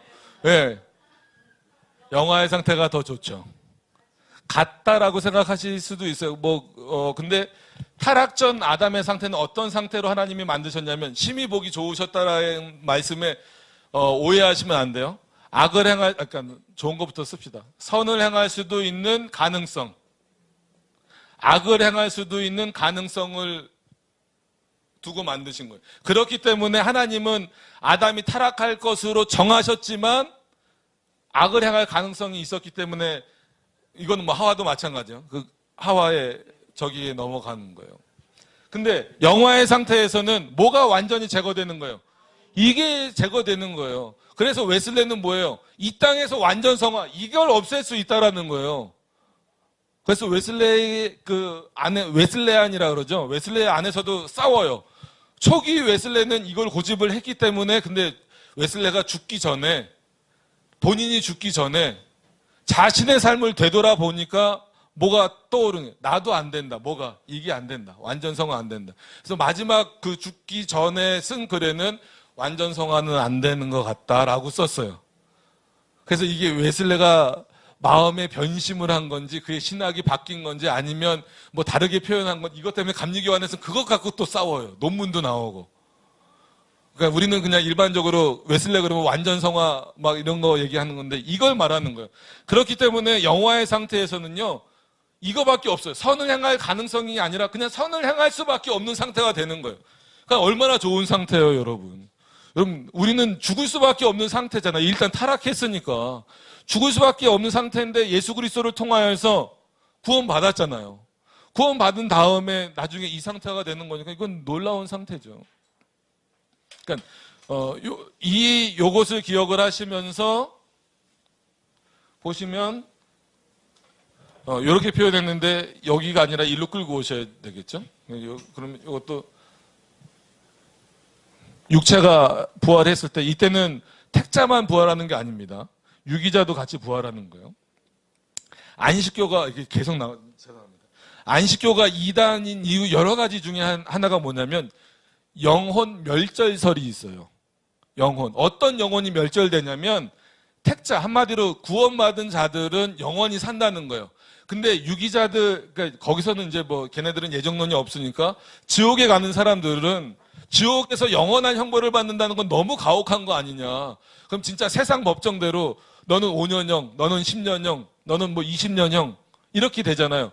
그러면은 그 형벌을 지옥에서 받으면 그 영혼은 소멸된다는 거예요. 그러면 마지막 사람이 그 형벌을 받아서 끝나버리면 지옥은 더 이상 있을 이유가 있어요, 없어요? 그래서 소멸설이에요. 그게 영혼 소멸설입니다. 안식교 그런 차원에서 이단이에요. 근데 안식교가 이제 군목도 보내요. 여러분 이제 자녀들 군대 보낼 때도 참 걱정 많이 하셔요. 동성애뿐만이 아니라 이단을 못 막는 상태예요, 지금. 교회들이 못 하니까. 그래서 이게 선을 행할 가능성, 그래서 유기자도 육체적 부활을 합니다. 왜냐면 하나님 심판대, 우리도 심판대에 서요. 안 쓴다고 말하면 안 됩니다. 심판대에 쓰지만 지옥 가기 위해서 쓰는 게 아니에요. 벌 받기 위해서 쓰는 게 아니라 우리는 여전히 하나님이 우리가 진 죄 다 알고 계세요. 그럼에도 불구하고 예수 그리스도로 말미암아 다 그 죄가 속죄 당하고 용서 받았기 때문에 우리는 그 심판 자리지만 영광스럽게 그 자리에 참여하는 겁니다. 그리고 그 심판이 끝난 이후에 예수 그리스도와 같이 천국에 가는 것이고 유기자들은 그 심판대에서 자기가 진 죄로 말미암아 이건 예정론 때 해야 되는데 그래서 이 원인은 하나님에게만 있습니다. 근데 구원받고 유기되는 실제로 천국 가고 지옥 가는 원인은 천국 가는 원인은 예수 그리스도에게 있는 거고 지옥 가는 원인은 자기 자신에게 있는 거예요. 이 구분도 좀 하실 수 있어요. 그래서 무천년설은 뭐 더 쓸 게 없어요. 여기서 이제 천국하고 지옥하고 나눠지는 겁니다. 심판 때는 우리도 쓴다. 근데 심판 받으려고 쓰는 게 아니라 우리는 영광스럽게 참여하는. 그러니까 성경에도 나오잖아요. 그리스도와 함께 그 영광스러운 자리에 참여한다. 어떻게 심판 자리가 영광스러울 수 있어요? 근데 누구 때문에? 그리스도 때문에 우리가 그 영광의 자리에 참여하는 겁니다. 그렇기 때문에 무천년설이에요, 우리는. 그러니까 사람들은 무천년설 그러면은 뭐 성경에 나온 거 다 뭐 없는 겁니까? 뭐 이거 다 거짓말입니까? 근데 성경을 잘못 보시기 때문에 그런 거예요. 그러니까 여기에 이제 역사주의 전천년이건 뭐 특히나 세대주의건 이런 게 들어오기 시작하면 자꾸 이걸 시대적으로 구분을 해버리고 어떤 인간의 행위를 집어넣고 이런 결과가 나타나니까 이제 문제가 되는 겁니다. 그래서 우리 개혁교회에서는 그러니까 개혁주의를 추구하는 장로교회에서는 무천년설 물론 이제 역사주의 전천년을 받아들이긴 하는데 그건 어쩔 수 없이 그냥 학술상 들어온 거고 우리 본래 입장은 무천년설이다라고 하는 것을 좀 기억을 하셨으면 좋겠습니다. 그래서 하여튼 전 혼자 엄청 바쁘게 했는데 어떻게 들으셨는지 모르겠네요.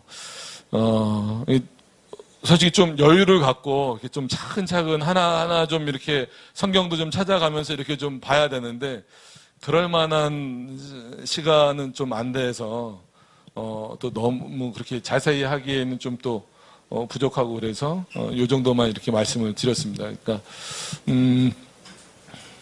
그래서 왜 우리가 무천년인지 이제 아시겠죠. 그래서 무천년설을 싫어하는 분들도 많이 있어요. 그러니까 의외로 많이 있습니다. 왜냐하면 장로교 아니면 다 무천년설이 아니에요. 솔직한 얘기로 거의 세대주의에 가깝습니다. 그래서 이제 주위 분들하고 만나시면 거의 얘기하면 우리 휴거 받아야 돼, 뭐 환난 겪지 말아야지, 뭐 해야지 이런 얘기들 많이 이제 하시게 될 텐데 그럴 때 그냥 싸우시지 말고 그냥 침묵하시든지 그냥 네네네. 솔직히 뭐 이렇게 예. 네. 그러니까 이제 지금으로 보면 그런데. 종교개혁 시대를 놓고 보면 무천년설이 뭐 대세라는 표현을 쓰긴 그렇지만 그때는 무천년설이죠. 종교개혁 시대는 그렇죠. 네, 지금은 어떻게 보면 우리 걸 잃어버린 거예요. 그래서 지난번에 튤립 말씀드릴 때 한번 말씀드렸는데 엑스트라 칼비니쿰 그래서 칼빈주의 독특성이라는 표현을 드렸는데 그게 뭐냐면 말 그대로 성경에서 말하는 내용을 우리는 그냥 붙잡고 있어요. 예정론도 붙잡고 있고 무천년설도 붙잡고 있고 다 붙잡고 있는데 다른 데는 같은 성경을 들고 있으면서도 다 버려버리니까 나중에는 칼빈만 그 얘기를 그러니까 칼빈이란 한 사람이 아닙니다. 칼빈주의라고 하는 그 사람들만 그 얘기를 한다라는 식으로 해서 그게 거꾸로 칼빈주의 독특성이 돼버린 거예요.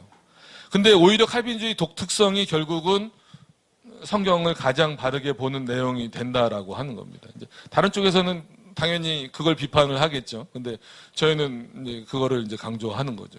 그래서 그거를 이제 칼빈주의의 독특성이다라고 이제 표현을 하고 있는 겁니다. 그래서 그 중에 하나가 이제 무천년설도 칼빈주의의 독특성으로 들어가는 겁니다. 이제 많은 아까 말씀하신 대로 많은 분들이 우리나라뿐만 아니라 전 세계적으로 보면 무천년설은 상당히 소수이기 때문에 그렇습니다.